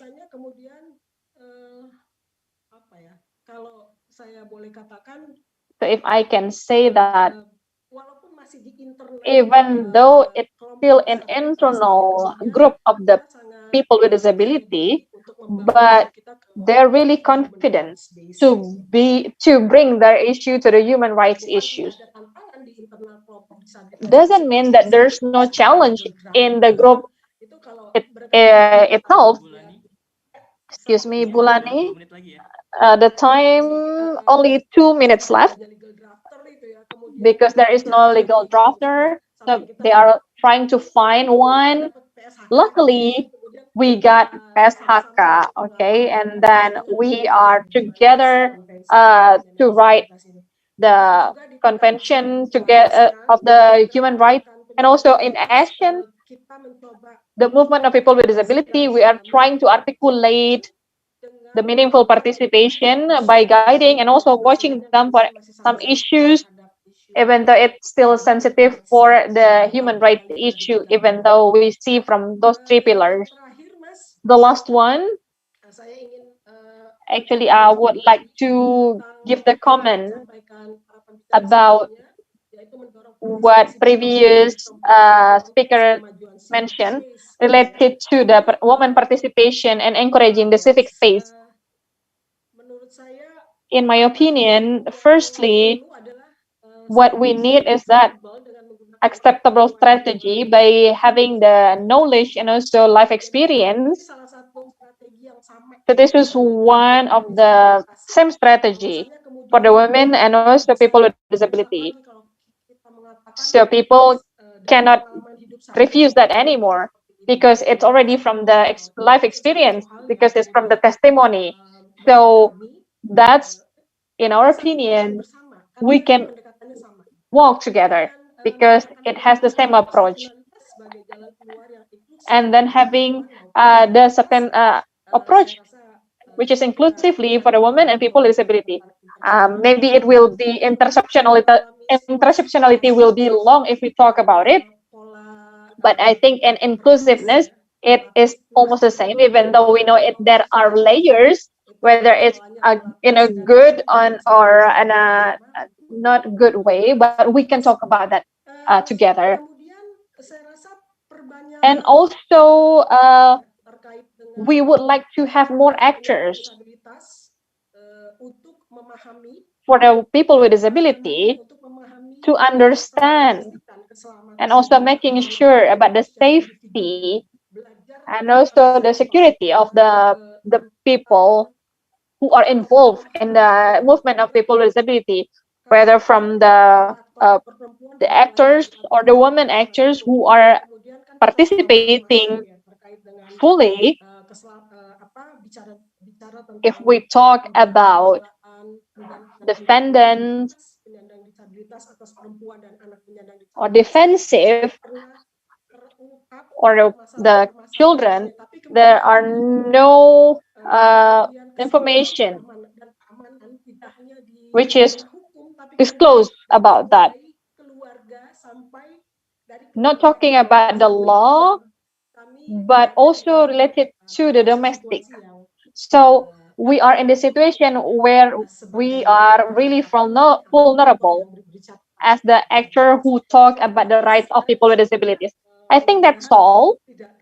I hope I don't take really too much time from other speaker. Thank you very much, Ibu Lani, for your presentation. Next, we call Ibu Maria Ulfa Ansor. The meaning of participation in the context of deliberative democracy, ya Bu, including the biggest challenges in protecting and expanding meaningful participation. Jadi terkait dengan tantangan dan juga peluang untuk menarik partisipasi bermakna dari pihak-pihak non-state. Jadi bagaimana partisipasi Indonesia dalam G20 ini bisa menghadapi tantangan yang muncul tadi. Terima kasih. Silakan Bu Ulfa. Waktu saya berikan kepada Bu Ulfa. Terima kasih Mas Riza. Alright, thank you, Riza. Thank you so much. Assalamualaikum warahmatullahi wabarakatuh. So first of all, I would like to express thank you and also appreciate all of you who have come and attend this webinars of this very important topic, because this is very crucial topic to talk to while we are participating in the G20 to various forums, including this working group. I would like to say hi from Andi, because she is like working out of the city right now. So I have sent the presentation materials, and I hope I can be helped to show the material of my presentation today. All right, so this is related to the meaningful participation of women group in making policies on the perspective of national commissions on violence against women. For this, I would like to start this with a mandate that is owned by this commission. So within the framework of working, we have this background. So we have this background of Presidential Decree number 181 of 1998. It has been revised by the Presidential Regulation of number 65 of 2005. And we have also the ratification of the Convention on the Elimination of All Forms of Discrimination Against Women. And after that, it is also based on the ratification of Convention of Anti-Torture and also the other policies in regards to human rights. And we have two objectives that become the mandate of our commission. The first one is to develop a conducive environment for the elimination of all kinds of violence against women and human rights, especially the rights of women in Indonesia. And the second is to enhancing the efforts to prevent and alleviate all types of violence against women and the rights of women. These are the objectives. The next slide is the function and the duties of Women Commission. So we are entrusted with some tasks. So of course, our commission will not be able to function by ourselves, but we built a network with many elements of CSOs in Indonesia. So our first task is to increase public awareness, and the second is to conduct a review and reformation on the laws and regulations that are gender bias. And the next is to monitor and report violences against women. And then we provide input and recommendations. And then the last, we build and establish cooperation partnership in the level of local, national, regional, and international. But of course, this meaningful participation that we conduct based on women perspective. So these are basically the mandate of our commission. And next, the Women Commission is not part of executive, legislative, and judicative. So we position ourselves as national human rights institution according to the Paris Principle. Basically, there are three commissions in Indonesia that work like this. For example, the Human Rights Commission, Women National Commission, National Commission on Child Protection, and also National Commission on People with Disabilities. And the main tasks of these functions is correctional system. So when we try to realize our mandates, we are helped and supported by various elements. And we also build a synergy with the parties in executive, legislative, and judicative bodies. In regards to the form of participation of women group, actually there are some things that become the work framework of our commission. The first is to pay attention to the needs of the woman, both practical needs and strategic needs. In the practical need, by nature, women has different tasks with men. We have reproduction function that is often considered become the lack of woman, become the backwards of woman. So this is like the gift from God, and it should become the benefit of women actually. And we need also to adjust with the existing gender role existing within society. And the next is the policy program, also the activities of the government. And those related to further strategic needs, there are some different nature of tasks of female and male. But based on this, we should not be differentiated in terms of rights. So the difference in terms of physical and also biological aspect between male and female should be synergized within the system. And in regards to the strategic needs also, we talk about the policy program and also activities that leads to the achievement of the equity and also the equality of gender, especially in terms of access, participation, control, and benefits. So we shouldn't see the sexual orientation or political options. They shouldn't be the thing that will hinder the access and also benefits of someone. And the next thing is that we should pay attention to the fulfillment of the women constitutional rights. There are 40 constitutional rights that is guaranteed by the Indonesian Constitution. And we categorize this based on 14 aspects. These are the citizenship, rights of living, rights of self-development, rights of independent thinking and freedom of choosing, rights of acquiring information, rights of occupation and reasonable living, rights of home ownership, rights of health and healthy environment, rights of having family, rights of law and justice enforcement, rights of freedom from threats, discrimination, and violences, rights of getting protection, rights to fight for rights, and rights of having government. Next slide. And the next is the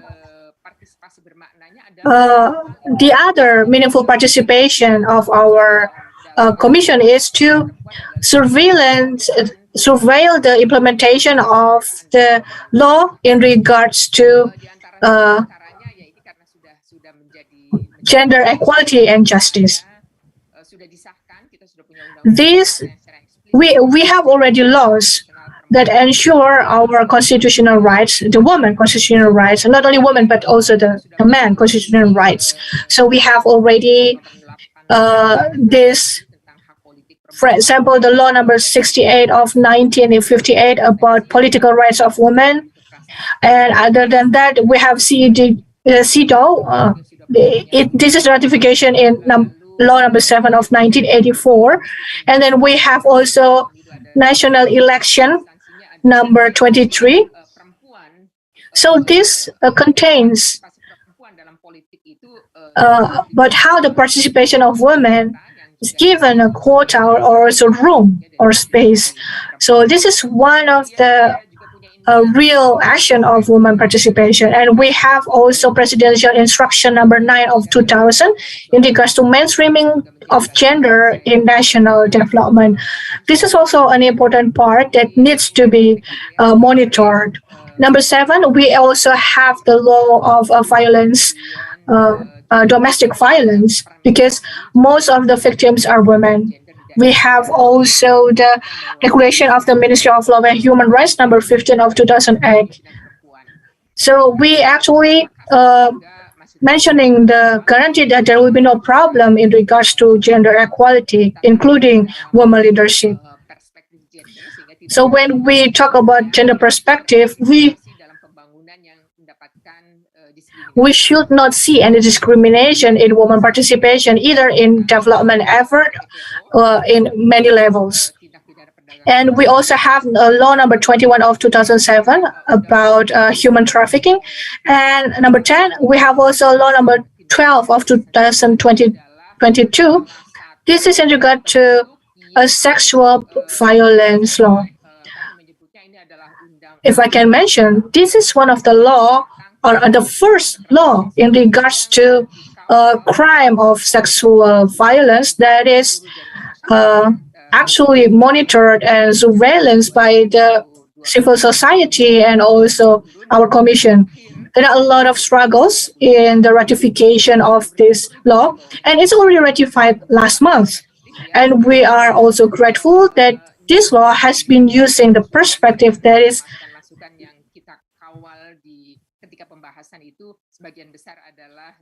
so most of the inputs and everything involved in the discussion and also in the debate, it was a quite hard debate. We are always surveilling and also monitor the ratification of this law.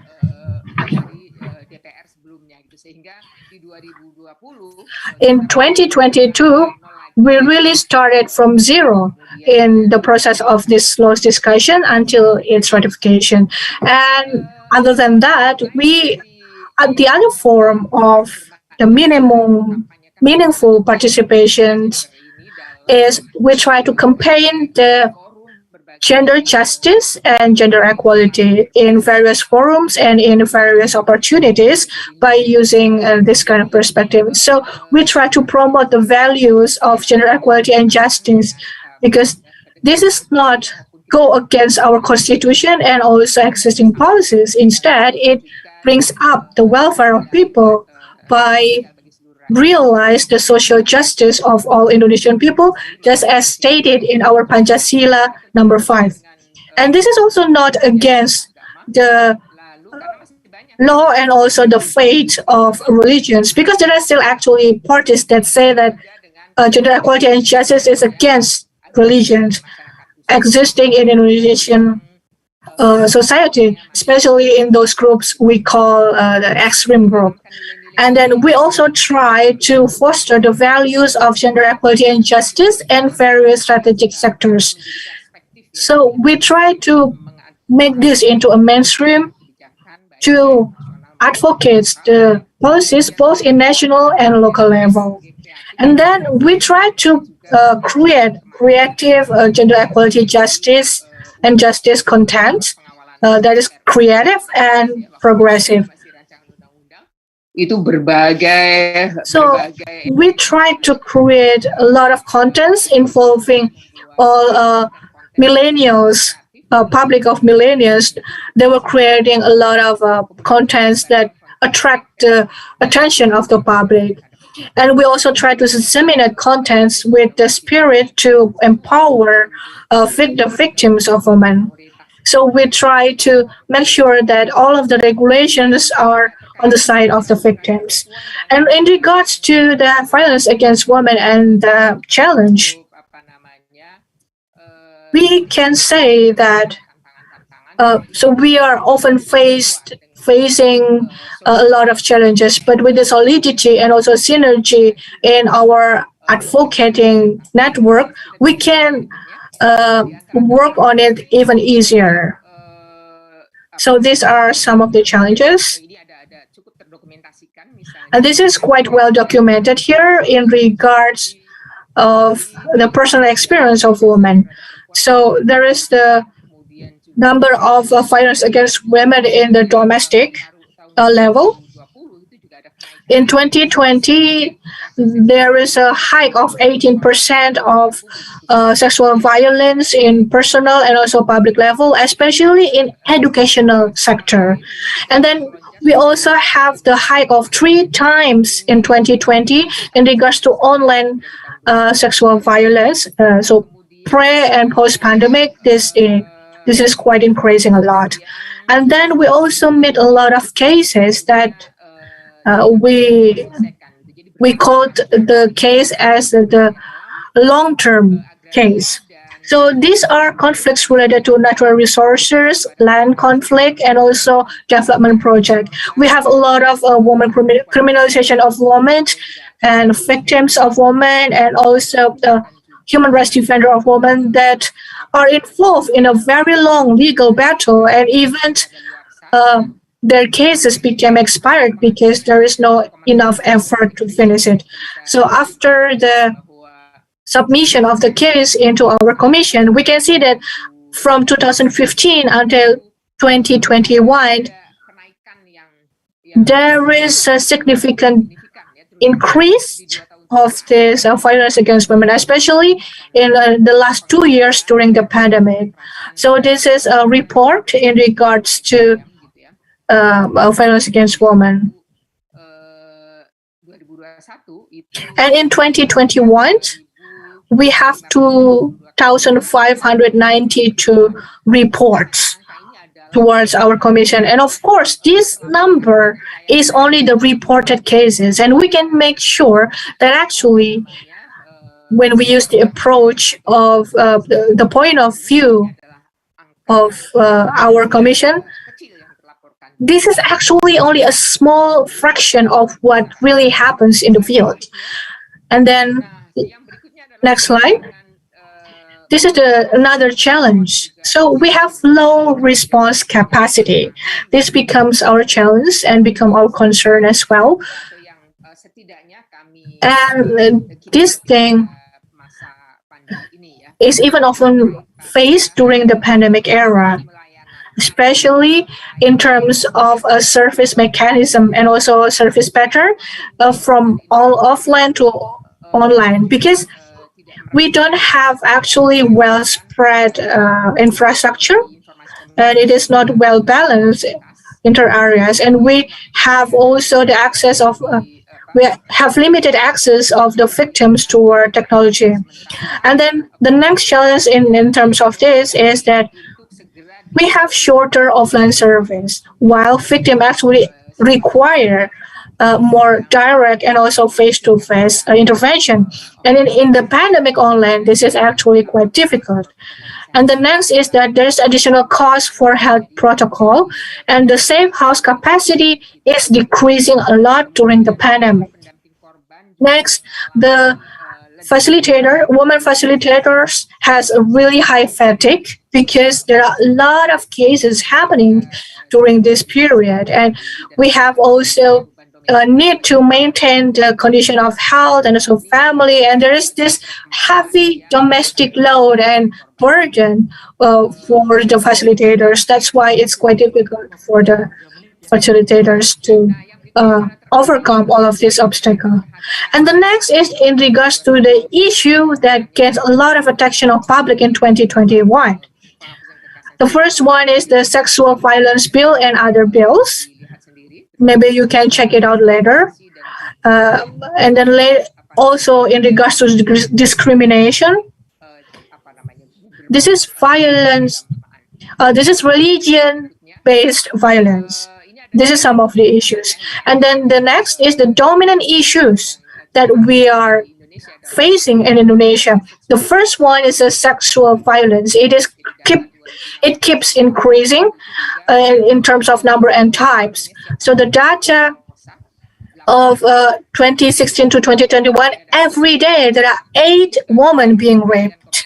And the next issue is the discriminatory policies. We recorded that there are 421 policies that are discriminative. And we also have this big problem of child marriage. In 2021, it is recorded that there are 12,504 dispensation of marriage of child. In the level of global, what we've been done is that by how to find out how can we bring up these national issues to the global level. So as a commissioner, a national commission, we try to disseminate this kind of issue in the higher in the wider level, and we also try to bring up about the international, the national network, especially in the issue of sexual violence and also discriminatory policies. So we try also work with our partner to also end the women's circumcision in Indonesia and also in other Asian countries.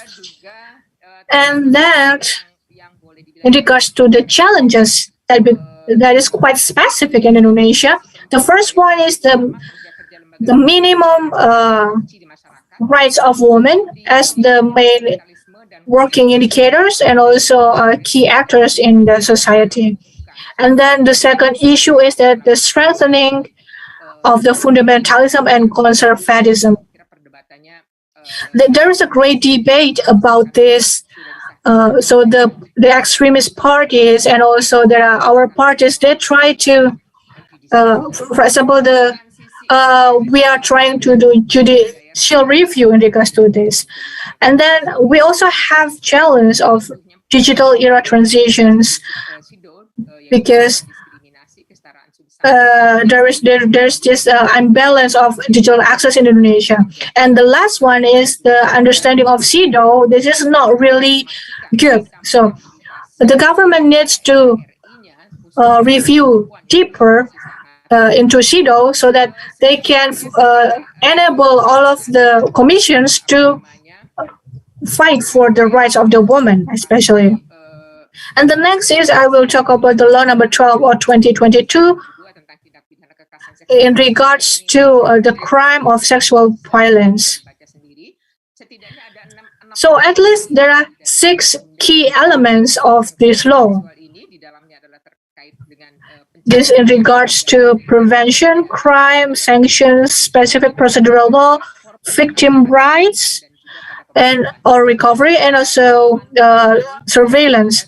And during the surveillance, this is the only time where our commission is involved during the monitoring inside the law. So our involvement is actually legalized within the law. So we have the rights to to do surveillance and also to monitor the sexual violence against women that happened in Indonesia. And also the other benefit of this law is that there's double track system here. Other than main sanction, there will be also other crimes that can be charged to the perpetrators of the sexual violence. And we also involve rehabilitation, medical rehabilitation, and also social rehabilitation. And the punishment is also charged to the perpetrators of the violence. And if the perpetrators cannot fulfill their punishment, the other parties that can cover for him or her should do the responsibility. And other than that, we also have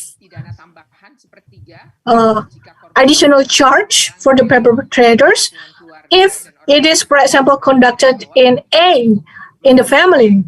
So the family has responsibility to protect women towards sexual violence, for example, the people with disability. And we also talk about the rights of victims in this law. So I think that's all about the law of the sexual violence this is one of the success of the coalition of Women Commission and also CSO network and also synergy with the government and also people representative council.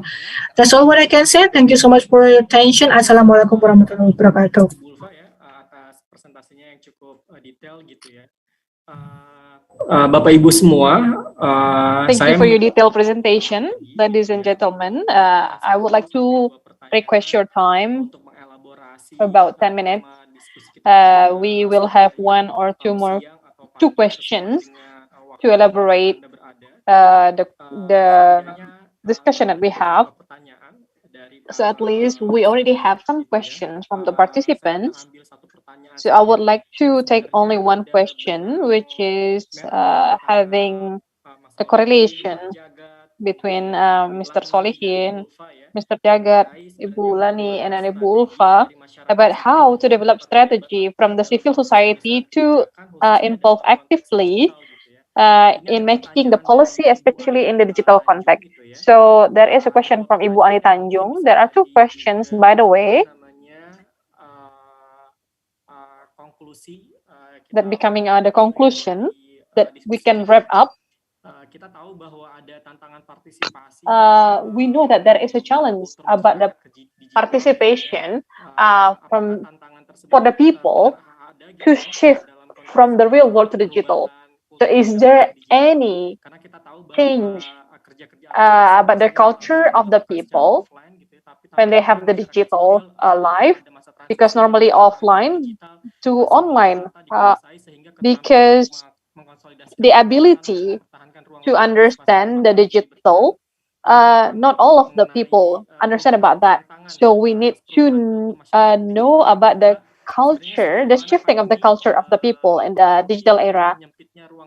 Actually, you know that the pandemic, it is also involving about the shrinking of the participation space of the people. So the second question is that how far pandemic influence about the shrinking of the participation space for the people. Maybe from Mr. Solihin and then Ms. Lani, Ms. Ulfa, Mr. Jagat. Sorry, Jagat. Mr. Jagat, do you? Okay. Maybe to Mr. Solihin first before Mr. Jagat answering the question. Please, Mr. Solihin. Right, Ms. Riza. Because we have limited time, so I will just answer it shortly. Actually, there is the influence from the shifting of the culture of the technology from the information and communication related to the model of participation. Because, you know, previously, when we were having the case about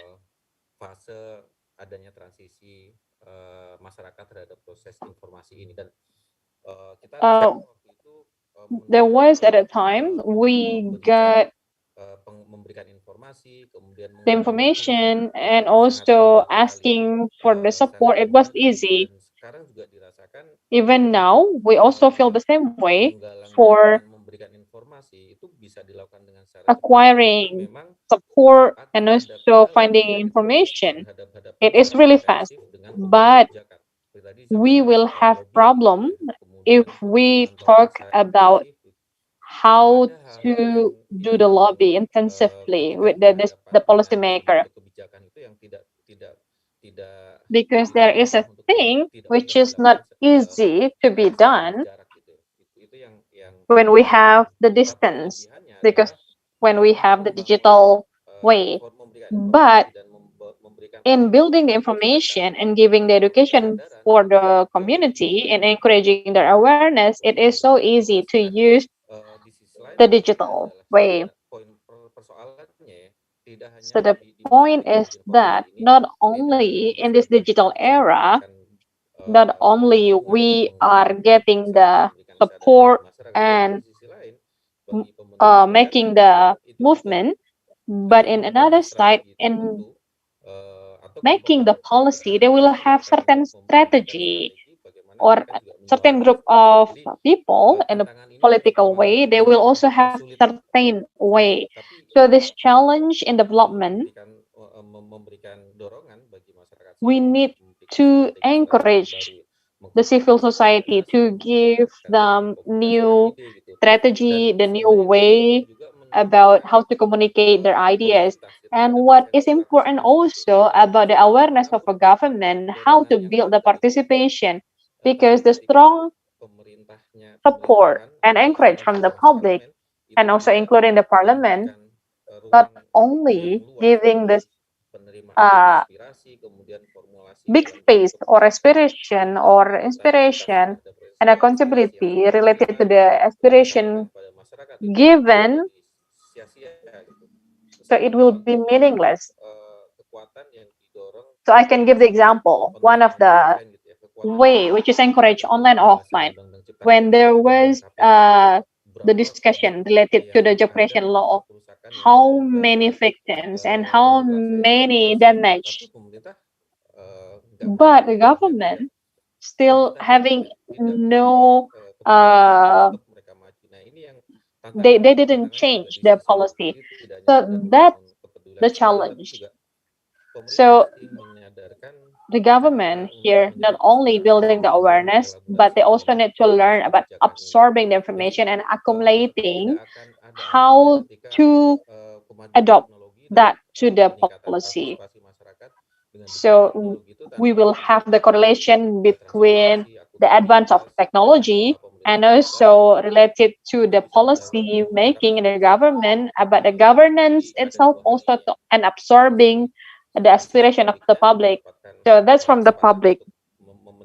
So they can get more participation.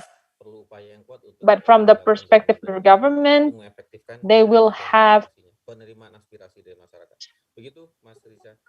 more way to get the aspiration from the community. And then I will give to Ibu Lani first. Okay, to Ibu Maria Ulfa first. So what does the challenge of the participation, is it also influenced by the digital era, by the way? And how far is the influence of the pandemic to the shrinking of the participation space? Actually, it is true what's mentioned by Ani, by the way. We also feel that the concrete proof from the survey of the National Commission on Violence Against Women about the domestic violence, we found that the number is increased during the pandemic. But most of them, they tend to keep silent and they keep staying with the perpetrator or the husband as well, because they have limitation to raise their voice, to report digitally. Maybe they are not used to. So then the only choice that they have is just holding themselves back and keep silent, because at that time, in the beginning of the pandemic in 2020 until the end of 2021, the situation was still the worry. Even for checking or visum, it was a bit. They were a bit worried because they were also afraid that that they will get also the COVID itself when they're going to the hospital.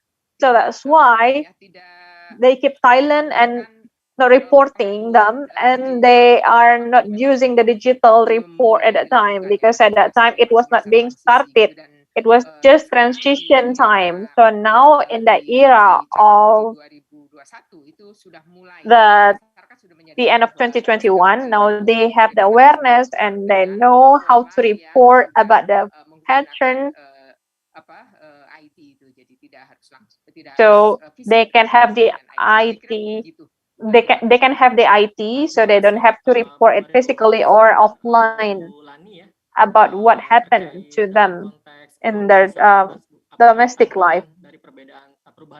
And also, please Ibu Lani. So from the context of these people with disability, by the way, we are benefited when digitalization happen, because digital access mostly giving the facilities the people with disability to communicate and also absorb the information. So in my opinion, there are many things which is then accelerated, let alone if we consider about the stigma in the community. So when we are facing one another, it is harder compared to the way we communicate by using digital tools. Like for example, some cases and also some support given to the cases.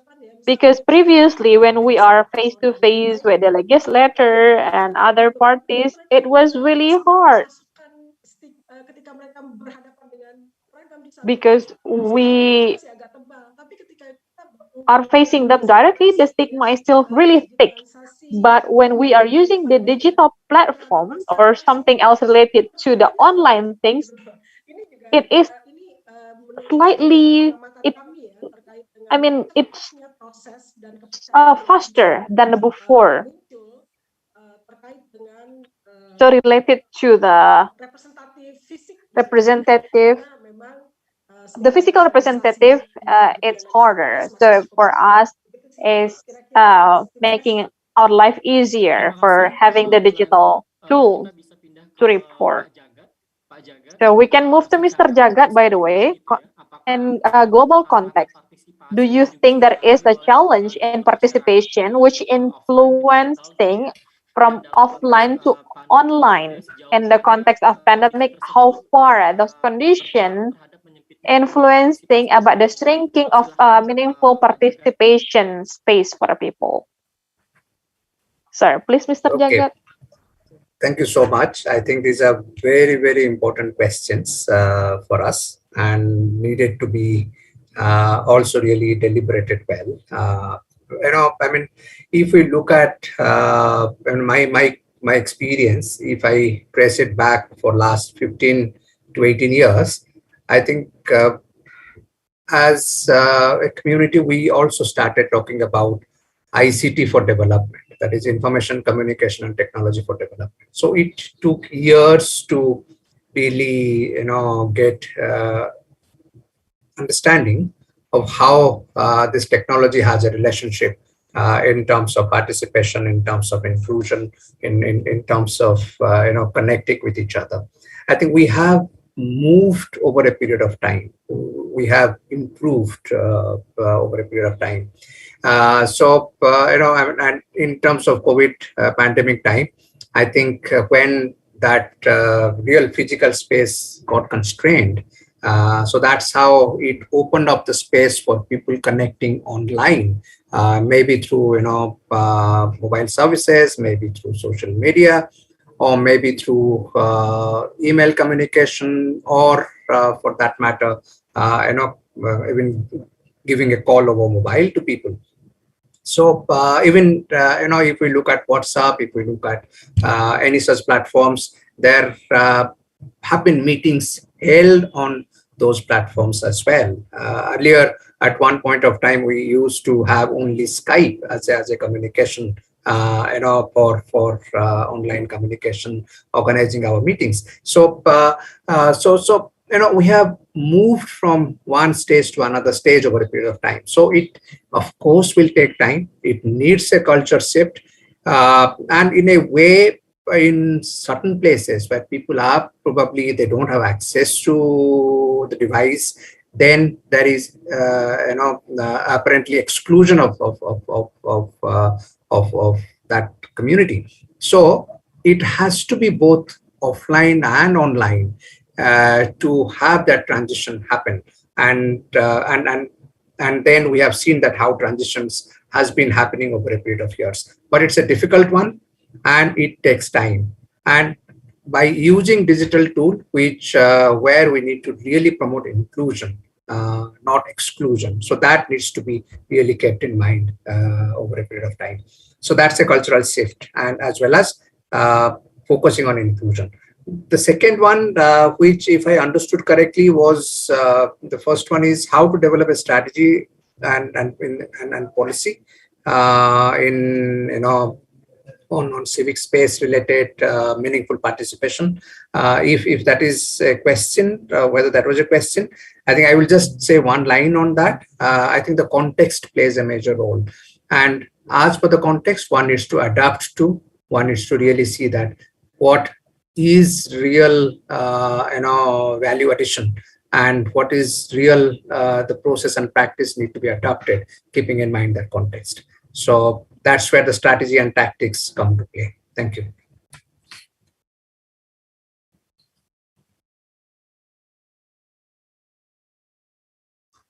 Oke.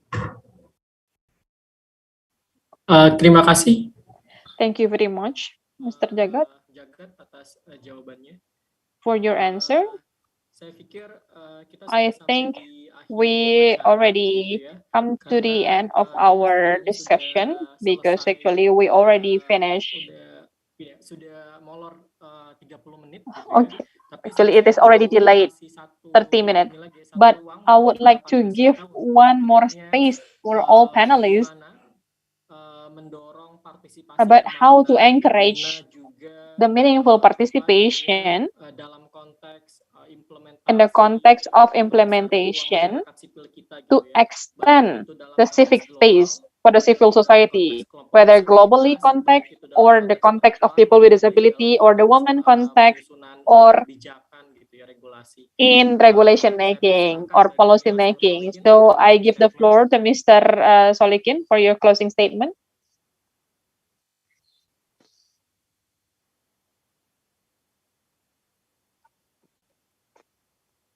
Halo Mas Solihin. Hello, Mr. Solikin. Halo? Ya, mohon Silakan maaf. Mas, 1 menit Mas. Please, sir. Only 1 minute. Oke, baik. Saya rasa memang ini menjadi I think kebutuhan untuk bagi it is a masyarakat need sipil for the community, membangun for the civil strategi society to baru build the strategy, the new strategy in encouraging the participation and also in implementing the participation in global context pemerintahan yang ada saat ini. and the shifting of characteristic of the government that we have right now. And also it is related also to the knowledge and also the development of the technology and information. So we hope that the creative, innovative, it is needed in implementation and all policies implemented for the country. Terima kasih I Mas think that's all. Solihin. Silakan, Thank you, Bu Mr. Lani, untuk Olikin. closing Please, statement-nya. Ibu Lani, for your closing statement. Terima kasih, Mas Riza. Thank you, Mr. Riza. Actually, I agree with all approaches para pembicara melalui offered by all speakers or panelists juga statement-statementnya. and also the statements Hanya dari penyandang disabilitas sih cuma satu ya. from the people with disability, by the way. We only have one, by the way. Bisa mentas gitu ya. Artinya kelompok penyandang disabilitas. The group of people with disability is always bringing the inclusive issue, not only between the people with disabilities only, but between people with disability and people with non-disability. So we are inviting you to be inclusive to all issues of disability, and we hope we can have a full participation, not talking about state or non-state actor, but our movement between the CSO itself, we hope they can also involving us as the part of the CSO. Thank you, Ibu Lani. And then Ibu Maria Ulfa, please, for your closing statement. Baik, terima kasih. Mohon maaf saya tidak Thank bisa you. I do apologize that I don't open my camera. So, related to the apa namanya upaya the effort of meaningful participation from the women group, we are inviting all parties, whether in local, national, or global. We would like to collaborate and synergic to encourage that the right of women should be fought and do not leave it behind. Please work together, move together to stop any kind of violence and discrimination against women. Thank you, Ibu Ulfa. Mr. Jagat? 1 minute for closing statement. Yeah, just what I would like to say is we understand that there is power in people. Not talking about people in power. So if we say power in people, for that matter, we have to be rooted in engaging with the communities we work with, the people we work with.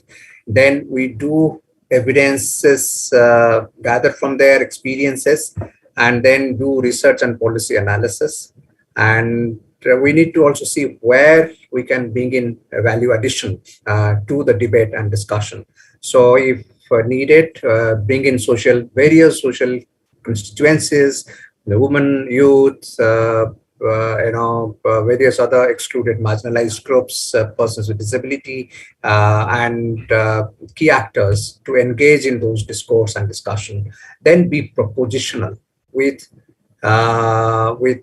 new perspective, with relevant perspective, and also being solution oriented and create and alternatives. So that's where we need to be constructive and engage in terms of meaningful participation. Thank you.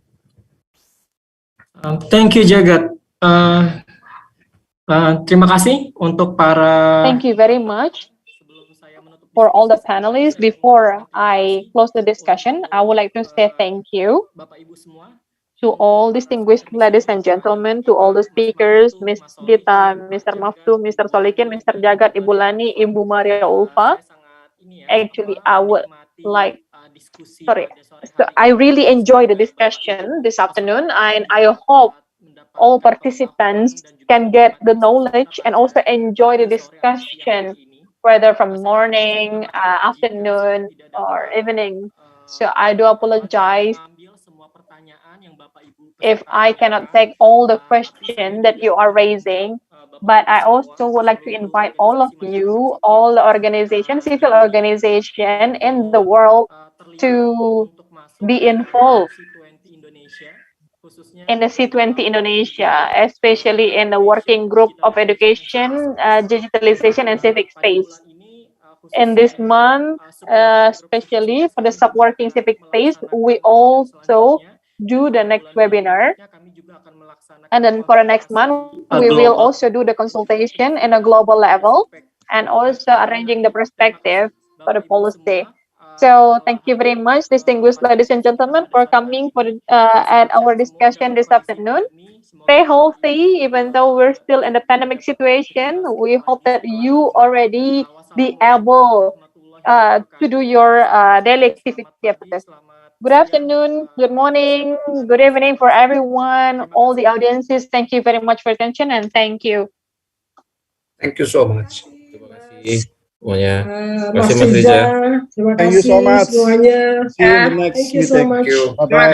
Thank you, Jagat. Bye. Terima kasih Bu Lani, Bye. terima kasih Mas Solihin, terima kasih Mas Bu Ulfa. Solihin dan juga semua teman-teman. Terima kasih, Senang Bapak sekali Ibu, mohon izin. bertemu dengan Pak Jagat. Thank you. Bye. Ya, Bye-bye. sukses selalu ya, selalu sehat. Mohon izin pamit.